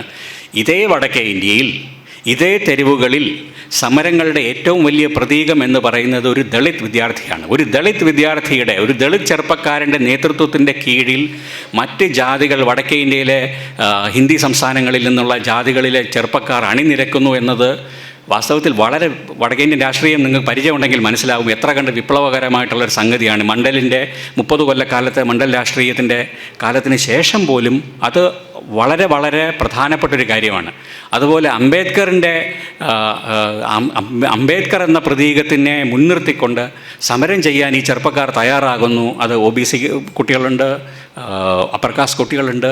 അത് ഒരുപക്ഷെ മണ്ഡൽ കമ്മീഷൻ്റെ ഏറ്റവും വലിയ വാലിഡേഷൻ, മണ്ഡൽ രാഷ്ട്രീയത്തിൻ്റെ ഏറ്റവും വലിയ വാലിഡേഷനുകളിൽ ഒന്നുകൂടിയാണ് നമ്മൾ ഈ ജൂലൈ 20 കണ്ട സമരത്തിനകത്തെ പ്രാതിനിധ്യവും ആ സമരത്തിൽ ഉയർന്ന മുദ്രാവാക്യങ്ങളും സമരത്തിൽ വന്നു ചേർന്നിട്ടുള്ള സമരമുയർത്തിയ എന്നാണ് എനിക്ക് തോന്നുന്നത്. ഇനിയൊന്ന് ഈ സമരത്തെക്കുറിച്ച് പറയുമ്പോൾ പോലും എനിക്ക് പറയാൻ ഞാൻ ആഗ്രഹിക്കുന്ന മറ്റൊരു കാര്യമുണ്ട്. ഈ സമരം ഒരു തുടർച്ച കൂടിയാണ്. ഒരർത്ഥത്തിൽ ഇന്ത്യൻ രാഷ്ട്രീയത്തിലെ മുഖ്യധാര രാഷ്ട്രീയമായിട്ടുള്ളൊരു റപ്ചറാണ്. നേരത്തെ പറഞ്ഞ മാതിരി നരേന്ദ്രമോദി എന്ന ഇന്ത്യൻ രാഷ്ട്രീയത്തിനെ ഏതാണ്ട് ആരും ചോദ്യം ചെയ്യാത്ത രീതിയിലൊരു നേതാവായി നിൽക്കുന്ന ആളെ ആദ്യമായി ചോദ്യം ചെയ്ത് താഴേക്ക് കൊണ്ടുവരുന്ന ഒരു സമരം എന്ന അർത്ഥത്തിൽ 2014 മുതൽ തുടർന്നു പോരുന്ന ഒരു രാഷ്ട്രീയത്തിൽ നിന്നുള്ള റപ്ചർ ആയിരിക്കുമ്പോൾ പോലും ഈ സമരങ്ങളെ നമ്മൾ ഇതിന് മുമ്പുണ്ടായിരുന്ന ചില സമരങ്ങളുടെ തുടർച്ചയായിട്ട് കൂടി കാണണം. ഉദാഹരണത്തിന് ഇപ്പോൾ നമ്മൾ രോഹിത് വെമുല 2016 രോഹിത് വെമുലയുടെ കാലത്ത് രോഹിത് വെമുലയുമായി ബന്ധപ്പെട്ടിട്ടുള്ള അദ്ദേഹത്തിൻ്റെ ആത്മഹത്യയുമായിട്ട് ബന്ധപ്പെട്ടിട്ട് ചെറുപ്പക്കാരുടെ വലിയ സമരം ഡൽഹി കണ്ടതാണ്. അല്ലെങ്കിൽ ഷാഹീൻ ബാഗിലും CAA ബന്ധപ്പെട്ടിട്ട് ഷാഹീൻ ബാഗിലും ഒരു ചെറുപ്പക്കാരുടെ വലിയ തരത്തിലുള്ള പാർട്ടിസിപ്പേഷൻ ഉണ്ടായിരുന്നു. JNUവിലും ജാമിയയിലും ധാരാളം ഉമർ ഖാലിദിനെ പോലെയുള്ള കുട്ടികളൊക്കെ ഇപ്പോഴും ജയിലിലാണ്. അവർ കുട്ടികളല്ല, ഇപ്പോൾ ചെറുപ്പക്കാരായി മാറിയിരിക്കുന്നു. 30 വയസ്സുള്ള ആളുകളാണ് ഇവരൊക്കെ, 30കളിൽ എത്തിയിരിക്കുന്നു. ഇപ്പോഴും അവരൊക്കെ ജയിലിൽ കഴിയുന്നു, അല്ലെങ്കിൽ ബെയിലിൽ മാത്രമാണ് ആ കേസുകൾ നിലനിൽക്കുന്നു എന്നുള്ളത് തന്നെ ഇന്ത്യക്കൊരു അപമാനമാണ്. ഒരു ജനാധിപത്യ ഇന്ത്യക്ക് അപമാനമാണത്. അത്തരത്തിലുള്ളൊരു സാഹചര്യത്തിൻ്റെ തുടർച്ച കൂടിയാണ് നമ്മൾ ഈ കാണുന്ന 2026 സമരങ്ങൾ. ഇതിൽ തന്നെ വളരെ പ്രധാനപ്പെട്ടൊരു കാര്യം, 2023 5 ചെറുപ്പക്കാർ ഇന്ത്യൻ പാർലമെൻറ്റിൽ എത്തുകയും ഭഗത് സിംഗിൻ്റെ ബ്രിട്ടീഷ് ഭരണകാലത്ത് നടത്തിയ ഒരു പരിപാടി അനുസ്മരിക്കുന്ന രീതിയിൽ അവർ കളർ ബലൂണുകൾ പൊട്ടിച്ച് മുദ്രാവാക്യം വിളിക്കുകയും ചെയ്യുന്നു. ഈ ഇവരെല്ലാവരും തൊഴിലില്ലാത്ത ചെറുപ്പക്കാരായിരുന്നു. ഇന്ത്യയുടെ പല ഭാഗങ്ങളിൽ നിന്നും ഭഗത് സിംഗിനോടുള്ള അടുപ്പം മാത്രമാണ് ഇവരെ തമ്മിൽ ബന്ധിപ്പിച്ചിരുന്നത്. അത്തരത്തിലുള്ള ഒരു സമരം നമ്മൾ കണ്ടിരുന്നു. ആ സമരക്കാരെ എല്ലാവരെയും പ്രതിപക്ഷ നേതാക്കൾ തന്നെയാണ്, പ്രതിപക്ഷത്തിലിരിക്കുന്ന MP തന്നെയാണ് ഈ സമരക്കാരെ പലരെയും അന്ന് പിടിക്കുകയും മറ്റും ചെയ്തത്. എന്നിട്ട് എല്ലാവരുടെയും മുകളിൽ UAPA പോലെയുള്ള കർക്കശമായിട്ടുള്ള കേസുകൾ ഉണ്ടാക്കി തടവിലിടുകയും ചെയ്തു. ഇവർ പലരും തടവിലാണിപ്പോൾ. അവരുയർത്തിയത് വളരെ സിമ്പിളായിട്ടുള്ള ചോദ്യമായിരുന്നു. തൊഴിലില്ല. 37 വയസ്സുള്ള കുട്ടിയുടെ പേര് നീലം ആസാദ്, ഹരിയാനയിൽ നിന്നാണ്, 38 വയസ്സ്, 3 ബിരുദധാരിയാണ്, അധ്യാപിക പരീക്ഷ പാസ്സായിട്ടുണ്ട്, സ്ഥിര ജോലിയില്ല, 37 വയസ്സായി. ഇത്തരത്തിലുള്ള 5 ചെറുപ്പക്കാരാണ് ഇന്ത്യയിൽ അന്ന് ഒരു വളരെ വളരെ പ്രധാനപ്പെട്ട ഒരു സാഹചര്യത്തെ, ചെറുപ്പക്കാർക്ക് തൊഴിലില്ല എന്ന സാഹചര്യത്തെ ഹൈലൈറ്റ് ചെയ്യാൻ ശ്രമിച്ചത്. നമ്മൾ ആരും അത് വേണ്ട രീതിയിൽ ശ്രദ്ധിച്ചില്ല. വാസ്തവത്തിൽ ഈ പറയുന്ന സമരങ്ങളുടെ ഒരു മുന്നോടിയായിരുന്നു അന്ന് കണ്ടത്. ഞാനന്നൊരു ലേഖനം എഴുതുകയും ചെയ്തു. അതിനകത്ത് അന്നത്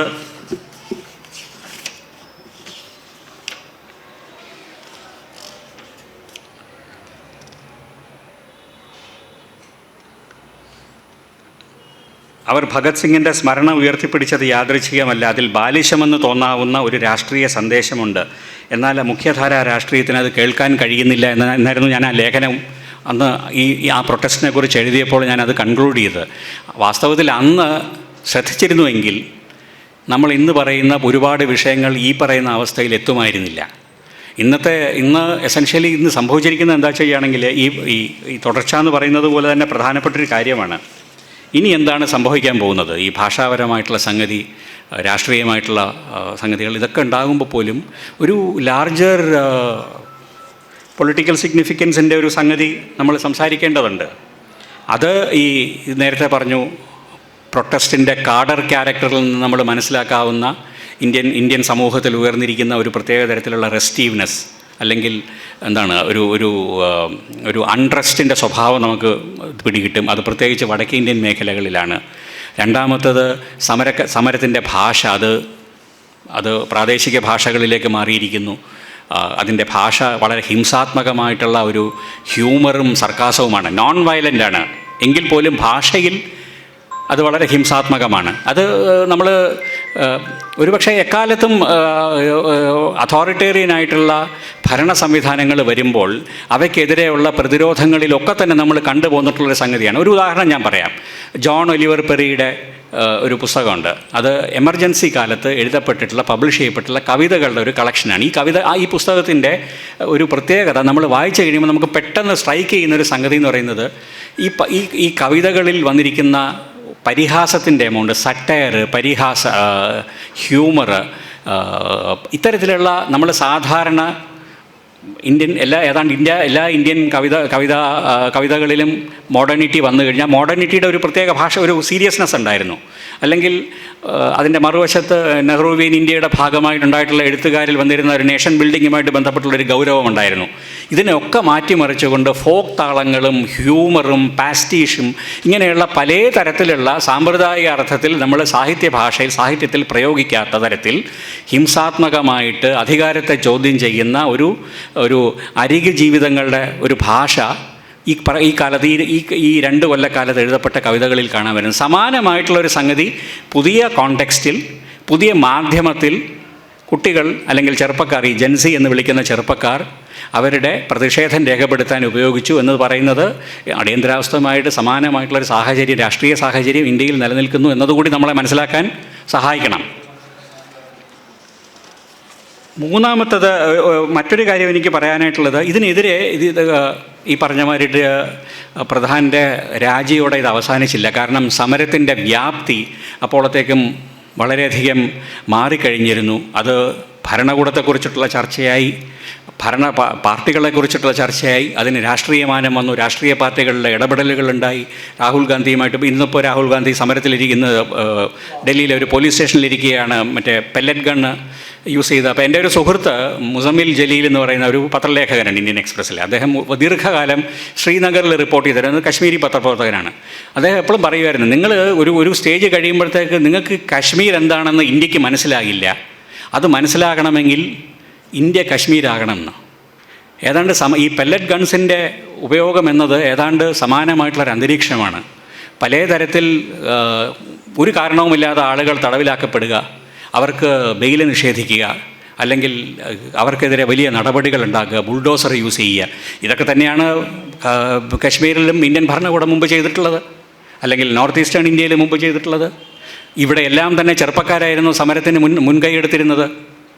അത് പല ഭാഗത്ത് പല രീതിയിലാണ്.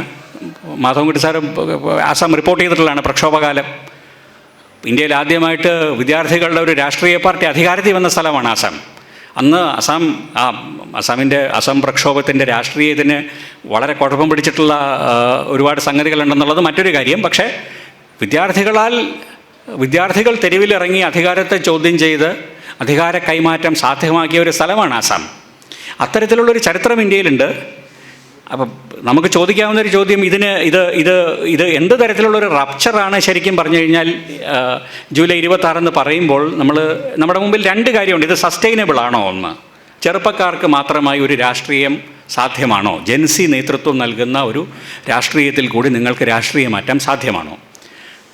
അപ്പോൾ ഒരു ഉദാഹരണം, ഇതിന് ഫോർ ആൻഡ് എഗെയിൻസ്റ്റ് പറയുകയാണെങ്കിൽ അറബ് സ്പ്രിംഗ് ഉണ്ടായി 2011 മറ്റും. ട്യൂണീഷ്യയിൽ തുടങ്ങി ഏതാണ്ട് എല്ലാ മഗ്രിബ് രാജ്യങ്ങളിലും അതിൻ്റെ അനുരണനങ്ങളുണ്ടായി. ചെറുപ്പക്കാരായിരുന്നു അതിന് നേതൃത്വം കൊടുത്തത്. അല്ലെങ്കിൽ അതിനു മുമ്പ് പിന്നെയും പുറകോട്ട് പോയി കഴിഞ്ഞാൽ നമുക്ക് 1968 പോകാം. പാരീസ് 1968. ചെറുപ്പക്കാരാണ് തെരുവിലിറങ്ങിയത്.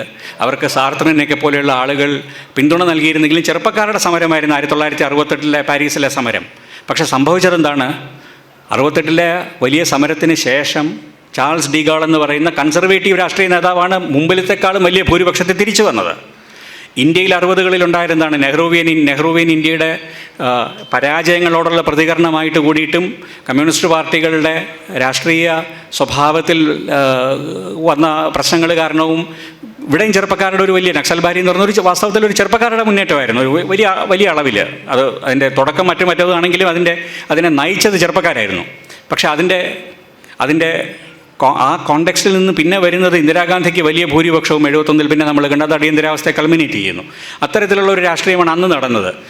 ഏതാണ്ട് സമാനമായിട്ടുള്ളൊരു സംഗതിയാണ് അറബ് സ്പ്രിങ്ങിൻ്റെ ശേഷവും ഉണ്ടാകുന്നത്. പറയുകയാണെങ്കിൽ അത് പഴയ കാലമാണ്. പുതിയ കാലത്ത് നമുക്ക് നമ്മുടെ അയൽപ്പക്കം കാണാം. അയൽപ്പക്കത്ത് നേപ്പാളിലും ബംഗ്ലാദേശിലും ശ്രീലങ്കയിലും ജൻസികൾ നേതൃത്വം കൊടുത്തിട്ടുള്ള വലിയ പബ്ലിക് പ്രൊട്ടസ്റ്റുകളും പൊതു മുന്നേറ്റങ്ങളും തന്നെയാണ്. ഇവിടങ്ങളിലൊക്കെ തന്നെ അവിടെ അധികാരത്തിലുണ്ടായിരുന്ന രാഷ്ട്രീയ പാർട്ടികളെ ഏതാണ്ട് തവിടുപൊടിയാക്കിക്കൊണ്ട് പുതിയൊരു നേതൃത്വം രാഷ്ട്രീയത്തിലേക്ക് കൊണ്ടുവന്നത്.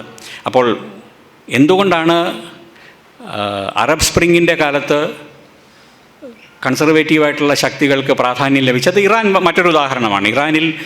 ഇറാനിലെ സിവിക് റവല്യൂഷനിൽ ലെഫ്റ്റ് വലിയൊരു പങ്ക് വഹിച്ചിരുന്നു. അത് ഇസ്ലാമിക് റവല്യൂഷൻ എന്നാണെന്നെങ്കിൽ അറിയപ്പെടുന്നതെങ്കിലും അതിനകത്ത് ലിബറൽ ലെഫ്റ്റ് സാന്നിധ്യം വളരെ ശക്തമായിട്ടുണ്ടായിരുന്നു 70കളിൽ. പക്ഷേ അതിൻ്റെ ബെനിഫിഷ്യറി ആയത് ഇസ്ലാമിസ്റ്റുകളാണ്. പിന്നീട് ആ ഭരണകൂടം നമുക്കറിയാം ഏത് വഴിക്ക് പോയി എന്നുള്ളത്. സമാനമായിട്ടൊരു അന്തരീക്ഷം സൗത്ത് ഏഷ്യയിൽ ഉണ്ടാകാതെ പോയതിൻ്റെ കാര്യം ഇതിൽ ദീർഘമായ അളവിൽ ഇവിടെ ഡെമോക്രസിക്ക് വേരോട്ടമുണ്ട്. അത് ശ്രീലങ്കയിലായാലും ശരി, നേപ്പാളിലായാലും ശരി, ബംഗ്ലാദേശിലായാലും ശരി, അസ്ഥിരമായിരുന്നു ഈ പ്രദേശങ്ങളിലെ ജനാധിപത്യം. പ്രത്യേകിച്ച് നേപ്പാളിലൊക്കെ 6 മാസം കൂടുമ്പോൾ മന്ത്രിസഭ മാറുമായിരുന്നു. പക്ഷേ അവിടുത്തെ ആളുകൾ ജനക്കൂട്ടങ്ങൾ ജനാധിപത്യത്തെ തള്ളിപ്പറഞ്ഞിരുന്നില്ല. അതുകൊണ്ട് തന്നെ ജനാധിപത്യം സാധ്യമാക്കുന്ന ഒരു സംസ്കാരവും ആ ജനാധിപത്യം സാധ്യമാക്കുന്ന തരത്തിലുള്ള രാഷ്ട്രീയ സംവിധാനങ്ങളും പാർട്ടികളും പ്രക്രിയകളും ഒരു അന്തരീക്ഷവും ഈ പ്രദേശങ്ങളിലുണ്ട്. തെക്കനേഷ്യയിൽ ഇന്ത്യയും അതുപോലെ തന്നെയാണ്. അതുകൊണ്ട് തന്നെ ജൻസികൾ നേതൃത്വം കൊടുക്കുന്ന ഈ പറയുന്നത് കൊണ്ടൊരു രാഷ്ട്രീയ മാറ്റം ഉണ്ടായിക്കൂടാന്നില്ല. ജൻസികളായിരിക്കില്ല രാജ്യം ഭരിക്കാൻ പോവുക. അതിൻ്റെ ബെനിഫിഷ്യറി ആവുക മറ്റേതെങ്കിലും കൂടുതൽ സംഘടനാ സാന്നിധ്യമുള്ള ഒരു രാഷ്ട്രീയ പാർട്ടിയാകാം. പക്ഷേ ജൻസി രാഷ്ട്രീയം എല്ലാ അർത്ഥത്തിലും ഒരു റപ്ചറാണ്. ഇനിയിപ്പോൾ അവർ ഉയർത്തിപ്പിടിച്ചിട്ടുള്ള ഒരുപാട് ചോദ്യങ്ങൾ ചോദിക്കാതെ, അല്ലെങ്കിൽ അവർ റേസ് ചെയ്തിട്ടുള്ള ഈ കൺസേൺസിനെ നമുക്ക് അഡ്രസ്സ് ചെയ്യാതെ ഒരു രാഷ്ട്രീയ പാർട്ടിക്ക് മുമ്പോട്ട് പോകാൻ കഴിയില്ല എന്ന് പറയുന്ന ഒരവസ്ഥ സംജാതമായിട്ടുണ്ട്. ഇനി ഒരു കാര്യവും നേർരേഖയിൽ കൂടിയല്ല രാഷ്ട്രീയത്തിൽ സഞ്ചരിക്കാറുള്ളത്. ഇത്തരത്തിലുള്ള ഒരു രാഷ്ട്രീയം, ഈ പറയുന്ന രാഷ്ട്രീയ മുന്നേറ്റം എന്ന് പറയുന്ന രീതിയിൽ തന്നെ നമ്മളിതിനെ കാണേണ്ടതുണ്ട്. അങ്ങനെയുള്ള ഈ മുന്നേറ്റത്തിൻ്റെ സ്പിരിറ്റിനെ നമ്മൾ എങ്ങനെയാണ് സസ്റ്റെയിൻ ചെയ്യുക? ഇത് നമ്മുടെ മുമ്പിലുള്ള വളരെ പ്രധാനപ്പെട്ടൊരു ചോദ്യമാണ്. കാരണം എന്തായിരിക്കും CJPക്ക് സംഭവിക്കുക? CJP പറഞ്ഞിട്ടുണ്ട് ഞങ്ങളൊരു രാഷ്ട്രീയ പാർട്ടി ആകാൻ പോകുന്നില്ല. സമാനമായൊരു സാഹചര്യം 2011-13 കാലത്ത് ഇന്ത്യ എഗെയിൻസ്റ്റ് കറപ്ഷൻ എന്നുള്ള രീതിയിൽ പിന്നീട് ആപ്പായി പരിണമിച്ച ഒരു പ്രക്രിയ നമ്മൾ കണ്ടതാണ്. അതൊരു സിവിൽ സൊസൈറ്റിയുടെ പ്രക്ഷോഭമായിരുന്നു. ഇന്ത്യൻ രാഷ്ട്രീയം നമ്മൾ പരിശോധിച്ച് കഴിഞ്ഞാൽ ഏതാണ്ട് ഒരു 1970കൾ മുതൽ നമുക്ക് കാണാൻ കഴിയുന്ന ഒരു പ്രക്രിയയാണ് ഇന്ത്യൻ രാഷ്ട്രീയത്തിൻ്റെ മുമ്പോട്ടുള്ള വളർച്ച, അല്ലെങ്കിൽ അതിൻ്റെ ആഴത്തിലേക്കുള്ള അതിൻ്റെ വേരുകൾക്ക് ആഴം കൂട്ടിയിട്ടുള്ളത് സിവിൽ സൊസൈറ്റിയും പൊളിറ്റിക്കൽ സൊസൈറ്റിയും തമ്മിലുള്ള ടെൻഷനുകളിൽ കൂടിയിട്ടാണ്. ഇത് രണ്ടും വാട്ടർ ടൈറ്റ് കമ്പാർട്ട്മെൻറ്റ്സ് അല്ല. ഇവ തമ്മിലൊരു ഓസ്മോസിസ് എപ്പോഴും നടക്കാറുണ്ട്. കൊടുക്കൽ വാങ്ങലുകൾ എപ്പോഴും ഉണ്ടാകാറുണ്ട്. പക്ഷേ സിവിൽ സൊസൈറ്റി, പൊളിറ്റിക്കൽ സൊസൈറ്റി എന്ന് പറയുന്നത് രാഷ്ട്രീയ പാർട്ടികൾ, രാഷ്ട്രീയ സംവിധാനം, അതുമായിട്ട് ബന്ധപ്പെട്ടുള്ള സംവിധാനങ്ങൾ. സിവിൽ സൊസൈറ്റി എന്ന് പറയുന്നത് ഈ പറയുന്ന പ്രകടമായിട്ട് രാഷ്ട്രീയ പാർട്ടിയുടെ മേലങ്കി അണിയാത്ത, രാഷ്ട്രീയ തിരഞ്ഞെടുപ്പുകളിൽ മത്സരിക്കാത്ത സംഘടനകൾ, ട്രേഡ് യൂണിയനുകൾ, അതൊക്കെ ഒരർത്ഥത്തിൽ സിവിൽ സൊസൈറ്റിയാണ്. ഇവ തമ്മിലുള്ള ഈ ഒരു ടെൻഷനിൽ കൂടിയിട്ടാണ് ഇന്ത്യൻ ജനാധിപത്യത്തിന് എപ്പോഴും ആരോഗ്യം വന്നിട്ടുള്ളത്. ഇപ്പോൾ ജനതാ പാർട്ടി അടിയന്തരാവസ്ഥ വിരുദ്ധ സമരം പോലും ഒരു വലിയ അളവിൽ നടത്തിയത് രാഷ്ട്രീയ പാർട്ടികളല്ല. ഈ രാഷ്ട്രീയ പാർട്ടികൾക്ക് പുറത്തുണ്ടായിരുന്ന സാമൂഹ്യ പ്രവർത്തകരും സാംസ്കാരിക പ്രവർത്തകരും രാഷ്ട്രീയമുള്ള സാധാരണ മനുഷ്യരും ഒക്കെ കൂടി നടത്തിയിട്ടുള്ളൊരു ചെറുത്തുനിൽപ്പാണ് ജനതാ പാർട്ടി എന്ന് പറയുന്ന ഒട്ടുമേ തന്നെ ഉൾച്ചേർച്ച ഇല്ലാതിരുന്ന ഒരു സംഘടനയെ വലിയ ഭൂരിപക്ഷത്തിൽ തെരഞ്ഞെടുപ്പ് വിജയത്തിലേക്ക് കൊണ്ടുവന്നത്. സമാനമായിട്ടുള്ള സംഗതി നമ്മൾ 80കളിലും 90കളിലും ഒക്കെ കാണാം. മെയിൻ സ്ട്രീം പൊളിറ്റിക്കൽ പാർട്ടികളുടെ മേളിൽ ഒരു ചെക്ക് മാതിരിയിട്ട് ഒരു അവരെ നിയന്ത്രിക്കുന്ന ഒരു ഘടകമായിട്ട് ഇന്ത്യയിലെ സിവിൽ സമൂഹം വാസ്തവത്തിൽ മെച്യൂർ ആയിട്ടുണ്ട്. ആ സിവിൽ സമൂഹ രാഷ്ട്രീയത്തിൻ്റെ ഒരു പ്രതിഫലനം കൂടി നമുക്ക് വാസ്തവത്തിൽ ഈ ജൂലൈ 26 പ്രൊട്ടസ്റ്റ് ഉണ്ട്, ജൻസി പ്രൊട്ടസ്റ്റിന് ആ സിവിൽ സൊസൈറ്റി രാഷ്ട്രീയത്തിൻ്റെ സ്വഭാവമാണ് സത്യത്തിലുള്ളത്. അപ്പോൾ ഇതിനെ സപ്ലിമെൻറ്റ് ചെയ്യുന്ന രീതിയിൽ ഇവർ ഉയർത്തിയ ചോദ്യങ്ങൾ എന്താണ്? ഭരണഘടനയുമായിട്ട് ബന്ധപ്പെട്ടുള്ള ചോദ്യങ്ങൾ, അവകാശങ്ങളെക്കുറിച്ചിട്ടുള്ള ചോദ്യങ്ങൾ, വെറും ഒരു പരീക്ഷാ നടത്തിപ്പിൽ അപ്പുറത്തേക്ക് പോകുന്ന ഒരുപാട് ക്വസ്റ്റ്യൻ പോയിൻറ്റ്സ് ഇവർ നമുക്ക് ഇട്ട് തന്നിട്ടുണ്ട്. ഈ ക്വസ്റ്റ്യൻസിനെ ഈ ചോദ്യങ്ങളെ സസ്റ്റെയിൻ ചെയ്യുക പൊതുജന മധ്യത്തിൽ. ഈ ചോദ്യങ്ങൾക്ക് വേണ്ടുന്ന അക്കൗണ്ടബിലിറ്റിയും ട്രാൻസ്പെറൻസിയും നമ്മൾ ഭരണകർത്താക്കളിൽ നിന്ന് ഡിമാൻഡ് ചെയ്യുക. ഇതായിരിക്കണം ജൻസികളല്ലാത്ത നമ്മളെപ്പോലെയുള്ള ആളുകളുടെ മുതിർന്ന മനുഷ്യരുടെ റെസ്പോൺസിബിലിറ്റി ഒരർത്ഥത്തിൽ. അത് ഒരർത്ഥത്തിൽ ഒരു എഡ്യൂക്കേഷണൽ പ്രോസസ്സ് കൂടിയിട്ടാണ്. എന്താണ് എന്തുകൊണ്ടാണ് ഈ ഭരണഘടന 2014 മുതൽ ഭരണഘടന എന്ന് പറയുന്നത് സമരങ്ങളുടെയും ഡിസെൻറ്റിൻ്റെയും ഒക്കെ വലിയ പ്രതീകമായി മാറിയിരിക്കുന്നത്. സമരം ചെയ്യുന്ന എല്ലാവരും സംസാരിക്കാറുള്ളൊരു വിഷയമാണ് ഭരണഘടന. നമുക്ക് കുറച്ച് പുറകിലോട്ട് പോയി കഴിഞ്ഞാൽ 2014 മുമ്പേ ഇങ്ങനെ ആരും ഇന്ത്യൻ ഭരണഘടനയെക്കുറിച്ചൊന്നും സംസാരിച്ച് കണ്ടിട്ടില്ല. രാഷ്ട്രീയ നേതാക്കളാരും പോക്കറ്റിൽ ഇന്ത്യൻ ഭരണഘടനയുമായി സഞ്ചരിച്ചിട്ടില്ല. ചെറുപ്പക്കാർ പോലും നമ്മൾ ഇന്ത്യൻ ഭരണഘടനയെക്കുറിച്ച് പറയുന്നു. പുതിയ രീതിയിൽ അംബേദ്കർ വായിക്കപ്പെടുന്നു, പുതിയ രീതിയിൽ നെഹ്റു വായിക്കപ്പെടുന്നു. കാരണം ഇവരൊക്കെ കൂടി ഉണ്ടാക്കിയിട്ടുള്ള ഈ ഭരണഘടനയിൽ അടിസ്ഥാനപ്പെട്ടിട്ടുള്ള ചില അവകാശങ്ങൾ. ആ അവകാശങ്ങൾ എന്തൊക്കെയാണ്? ഫ്രീ സ്പീച്ചിനുള്ള അവകാശം, നമുക്ക് അഭിപ്രായ സ്വാതന്ത്ര്യം, സംഘടിക്കാനായിട്ടുള്ള സ്വാതന്ത്ര്യം, യൂണിയനൈസ് ചെയ്യാനായിട്ടുള്ള സ്വാതന്ത്ര്യം, ഇഷ്ടമുള്ള മതത്തിൽ വിശ്വസിക്കാനുള്ള വിശ്വാസ സ്വാതന്ത്ര്യം, ഇത്തരത്തിലുള്ള അനേകം സ്വാതന്ത്ര്യങ്ങളുടെ ഒരു അവകാശ പട്ടിക കൂടിയാണ് ഭരണഘടന. ഈ ഭരണഘടന മുൻനിർത്തി സംസാരിക്കുക എന്ന് പറയുന്നത് ഈ അവകാശ സംരക്ഷണത്തെക്കുറിച്ചിട്ടുള്ള രാഷ്ട്രീയം പറയൽ കൂടിയാണ്. അതുകൊണ്ട് തന്നെ ഇത് ഇങ്ങനെ പറയുമ്പോൾ പോലും 50-ൽ വന്ന ഭരണഘടനയാണ്. പക്ഷേ ഇതിൻ്റെ ആത്മാവ് ജനം വേണ്ട രീതിയിൽ മനസ്സിലാക്കിയിട്ടുണ്ടോ എന്നതൊരു ചോദ്യം. ജനങ്ങളെ വേണ്ട രീതിയിൽ അത് ഉൾക്കൊള്ളിക്കാനായിട്ട് നമ്മൾ ശ്രമങ്ങൾ നടത്തിയിട്ടുണ്ടോ എന്നുള്ളത് മറ്റൊരു ചോദ്യം. കാരണം ഇത്തരത്തിലുള്ളൊരു ഭരണഘടന ഉണ്ടായിരിക്കുമ്പോഴും നമ്മുടെ രാഷ്ട്രീയ പാർട്ടികൾ പലപ്പോഴും ചെയ്തിരുന്നത് മറ്റു തരത്തിലുള്ള ഐഡൻറ്റിറ്റികളുടെ ഒരു വ്യക്തി, ഇൻഡിവിജ്വൽ എന്ന രീതിയിൽ ആ ഐഡൻറ്റിറ്റിയുമായി ബന്ധപ്പെട്ടിട്ടല്ല പലപ്പോഴും രാഷ്ട്രീയം പറഞ്ഞിരുന്നത്. നമ്മളെപ്പോഴും കളക്റ്റീവുകൾക്ക് ഇൻഡിവിജ്വലിനേക്കാൾ കൂടുതൽ പ്രാധാന്യം കൊടുക്കുന്ന രീതിയിലാണ് ഇന്ത്യയിലെ രാഷ്ട്രീയ പ്രവർത്തനം നടന്നു പോന്നിട്ടുള്ളത്. ആ കളക്റ്റീവുകൾക്ക് അതായത് ഒരു കൂട്ടായ്മയ്ക്ക് വ്യക്തികളുടെ മുകളിൽ പ്രാധാന്യം കൊടുക്കുമ്പോൾ, അല്ലെങ്കിൽ when you privilege A collective over an individual, പിന്നെ അത് സ്വാഭാവികമാണ് അത് ഒരു മെജോറിറ്റേറിയനിസത്തിലേക്ക് പോകാവുന്നത്. കാരണം പിന്നെ തെരഞ്ഞെടുപ്പ് എന്ന് പറയുന്നത് എണ്ണം മാത്രമായി മാറും. ഭൂരിപക്ഷം 80%, 74%, 79% പ്രസൻസുള്ള ഒരു കമ്മ്യൂണിറ്റിയെ ആ കമ്മ്യൂണൽ ഐഡൻറ്റിറ്റിയുടെ മുകളിൽ നിങ്ങൾക്ക് മൊബിലൈസ് ചെയ്യാൻ സാധിച്ചു കഴിഞ്ഞാൽ പിന്നുള്ള 21% പ്രസക്തി ഇല്ലാതാവും. അത്തരത്തിലുള്ള ഒരു രാഷ്ട്രീയ മാറ്റം നമ്മൾ 2014 മുതൽ കാണുന്നുണ്ട്. രാജ്യം ഭരിക്കുന്ന പാർട്ടി ഒരു പ്രത്യേക സമുദായത്തിൽ നിന്നുള്ള ആളുകൾക്ക് സീറ്റ് കൊടുക്കുക, തോൽക്കുന്ന സീറ്റുകളിൽ പോലും മത്സരിക്കാൻ സീറ്റ് കൊടുക്കാത്ത സാഹചര്യമുണ്ട്. ഇന്ത്യ ഭരിക്കുന്ന രാഷ്ട്രീയ പാർട്ടിയുടെ MP-മാരിൽ MLA-മാരിൽ ഒരു പ്രത്യേക സമുദായത്തിൽ നിന്നുള്ള ആളുകളില്ല. ആസാം പോലെ ഒരു സ്ഥലത്ത് കോൺഗ്രസ് എന്ന് പറയുന്ന മുഖ്യ പ്രതിപക്ഷ കക്ഷി, സ്വാതന്ത്ര്യ സമരത്തിൻ്റെ പശ്ചാത്തലമുള്ള കക്ഷി, ദീർഘകാലം ആസാം ഭരിച്ചിരുന്ന കക്ഷി, അവർക്ക് 21 MLA-മാരുണ്ട്. അതിൽ 20 പേർ ഒരു സമുദായത്തിൽ നിന്നാണ്. അതായത് മറ്റൊരു സമുദായത്തിൽ അത് ഇപ്പോൾ ഭരിക്കുന്ന മുഖ്യമന്ത്രി, BJP-യുടെ മുഖ്യമന്ത്രിയായ ഹിമന്ത ബിശ്വ ശർമ്മ പറഞ്ഞത് 33% വരുന്ന മുസ്ലിം സമുദായം ഞങ്ങൾക്ക് വോട്ട് ചെയ്യണ്ട, മറ്റാളുകൾ വോട്ട് ചെയ്യുന്നതിൽ കൂടി ഞങ്ങൾ തിരഞ്ഞെടുപ്പിൽ ജയിച്ചു കൊള്ളാം.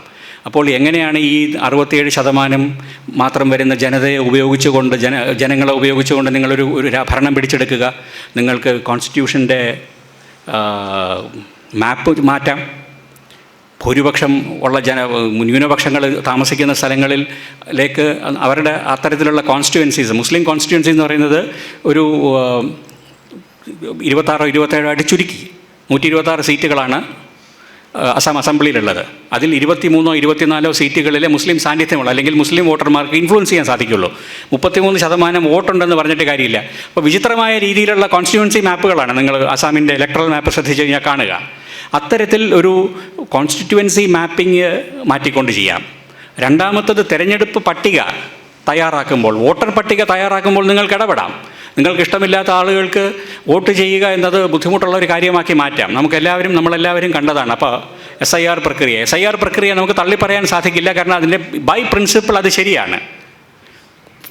ഫുൾ പ്രൂഫായിട്ടുള്ള ഇലക്ട്രൽ റോൾസ് ഉണ്ടാകേണ്ടുന്നത് ജനാധിപത്യത്തിൽ ആവശ്യമാണ്. അപ്പോൾ നമ്മൾ എങ്ങനെയാണ് ഈ ഫുൾ പ്രൂഫ് എന്നത് പാർട്ടി അനുകൂല ഇലക്ട്രൽ റോളുകളല്ലാതെ മാറ്റുന്നതിനെക്കുറിച്ച് വളരെ ദീർഘമായിട്ട് രാഷ്ട്രീയ പാർട്ടികൾ, പ്രത്യേകിച്ച് പ്രതിപക്ഷ രാഷ്ട്രീയ പാർട്ടികളും സംഘടനകളും ഒക്കെ കഴിഞ്ഞ തെരഞ്ഞെടുപ്പ് കാലത്ത് മലബാറിൽ പലയിടത്തും റിപ്പോർട്ട് ചെയ്യുന്ന സമയത്ത് എന്നോട് മുസ്ലിം ലീഗിൻ്റെ ആളുകൾ പറഞ്ഞ വളരെ പ്രസക്തമാണെന്ന് എനിക്ക് തോന്നി. അവർ പറഞ്ഞു, ഈ SIR പ്രക്രിയ വി എൻഷുർഡ് ദാറ്റ്, ഞങ്ങൾ എൻഷുർ ചെയ്തു ജെന്യുവനായിട്ടുള്ള ഒരു വോട്ടറും പട്ടികയിൽ നിന്നും പുറത്തു പോകാത്ത രീതിയിൽ ഞങ്ങൾ രാഷ്ട്രീയ പ്രവർത്തനം നടത്തി ആളുകളുടെ പേരുകൾ പട്ടികയിൽ കൊണ്ടുവന്നു. ഇത് ഏത് രാഷ്ട്രീയ പാർട്ടിക്ക് ചെയ്യാം. ഇപ്പോൾ മഹാരാഷ്ട്രയിൽ പുതിയൊരു കാര്യം നടക്കുന്നുണ്ട്. ബോംബെയിൽ നിങ്ങൾക്ക് ഓട്ടോറിക്ഷ ഓടിക്കണമെങ്കിൽ മറാഠി അറിഞ്ഞിരിക്കണമെന്ന് നിർബന്ധമാക്കിയിരിക്കുകയാണ്. ഈ മറാഠി പഠിക്കാനായിട്ടുള്ള സെൻറ്ററുകൾ സ്റ്റാർട്ട് ചെയ്തിട്ടുണ്ട്. വേണ്ട രീതിയിൽ മറാഠി പഠിപ്പിച്ച് ലൈസൻസ് കൊടുക്കാൻ. ഇത് ചെയ്തിരിക്കുന്നത് ആരാണെന്നറിയോ? ഉദ്ധവ് താക്കറെയുടെ ശിവസേനയാണ് ഈ ക്യാമ്പുകൾ നടത്തുന്നത്. ഒരു കാലത്ത് മദ്രാസി എന്ന് പറഞ്ഞ് മറാഠി മനൂസിന് വേണ്ടി മാത്രം നിലകൊള്ളുന്ന ഒരു രാഷ്ട്രീയ പാർട്ടി പല കാരണങ്ങളാൽ മാറി ഇന്ന് കൂടുതൽ ഇൻക്ലൂസീവായിട്ടുള്ളൊരു രാഷ്ട്രീയ പ്രവർത്തനം. പക്ഷേ ഇത് രാഷ്ട്രീയ പ്രവർത്തനമാണ്.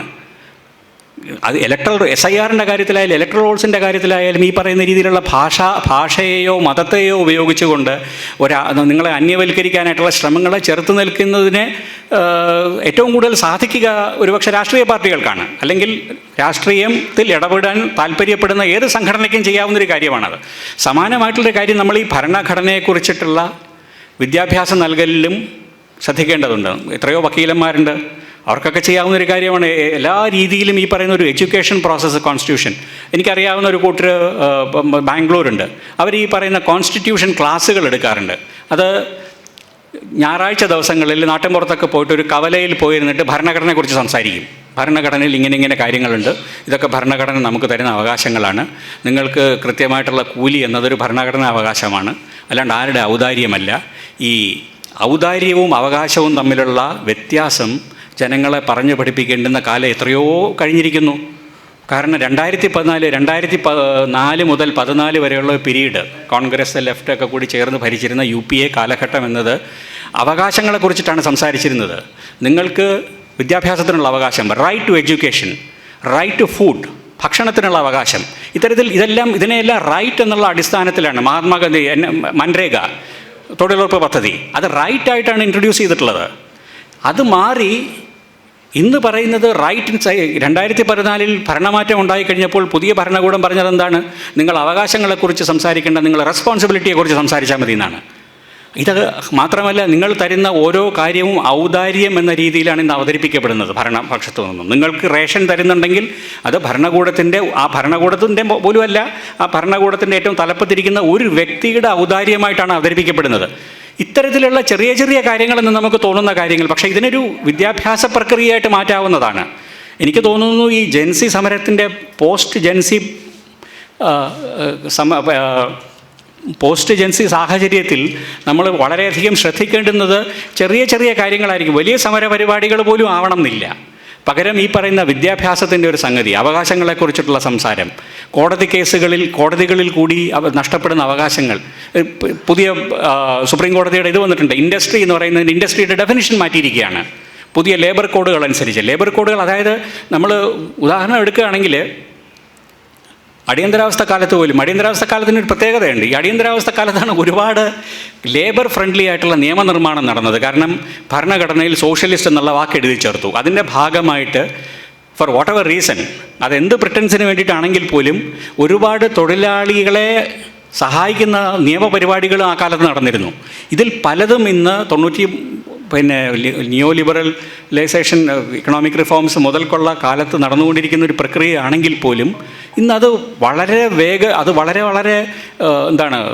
വേഗത്തിലാണ് ഇത് വ്യാപിപ്പിച്ചുകൊണ്ടിരിക്കുന്നത്. അതായത് നിങ്ങൾ വ്യക്തി എന്നുള്ള രീതിയിൽ, നിങ്ങൾക്ക് ഒരു തൊഴിലാളി എന്നുള്ള രീതിയിലോ വ്യക്തി എന്നുള്ള രീതിയിലോ മതവിശ്വാസി എന്നുള്ള രീതിയിലോ തൊഴിൽ തേടുന്ന വിദ്യാഭ്യാസം അവകാശമുള്ള ആളെന്നുള്ള രീതിയിലോ ഒന്നും തന്നെ നിങ്ങൾക്ക് അവകാശങ്ങളില്ല.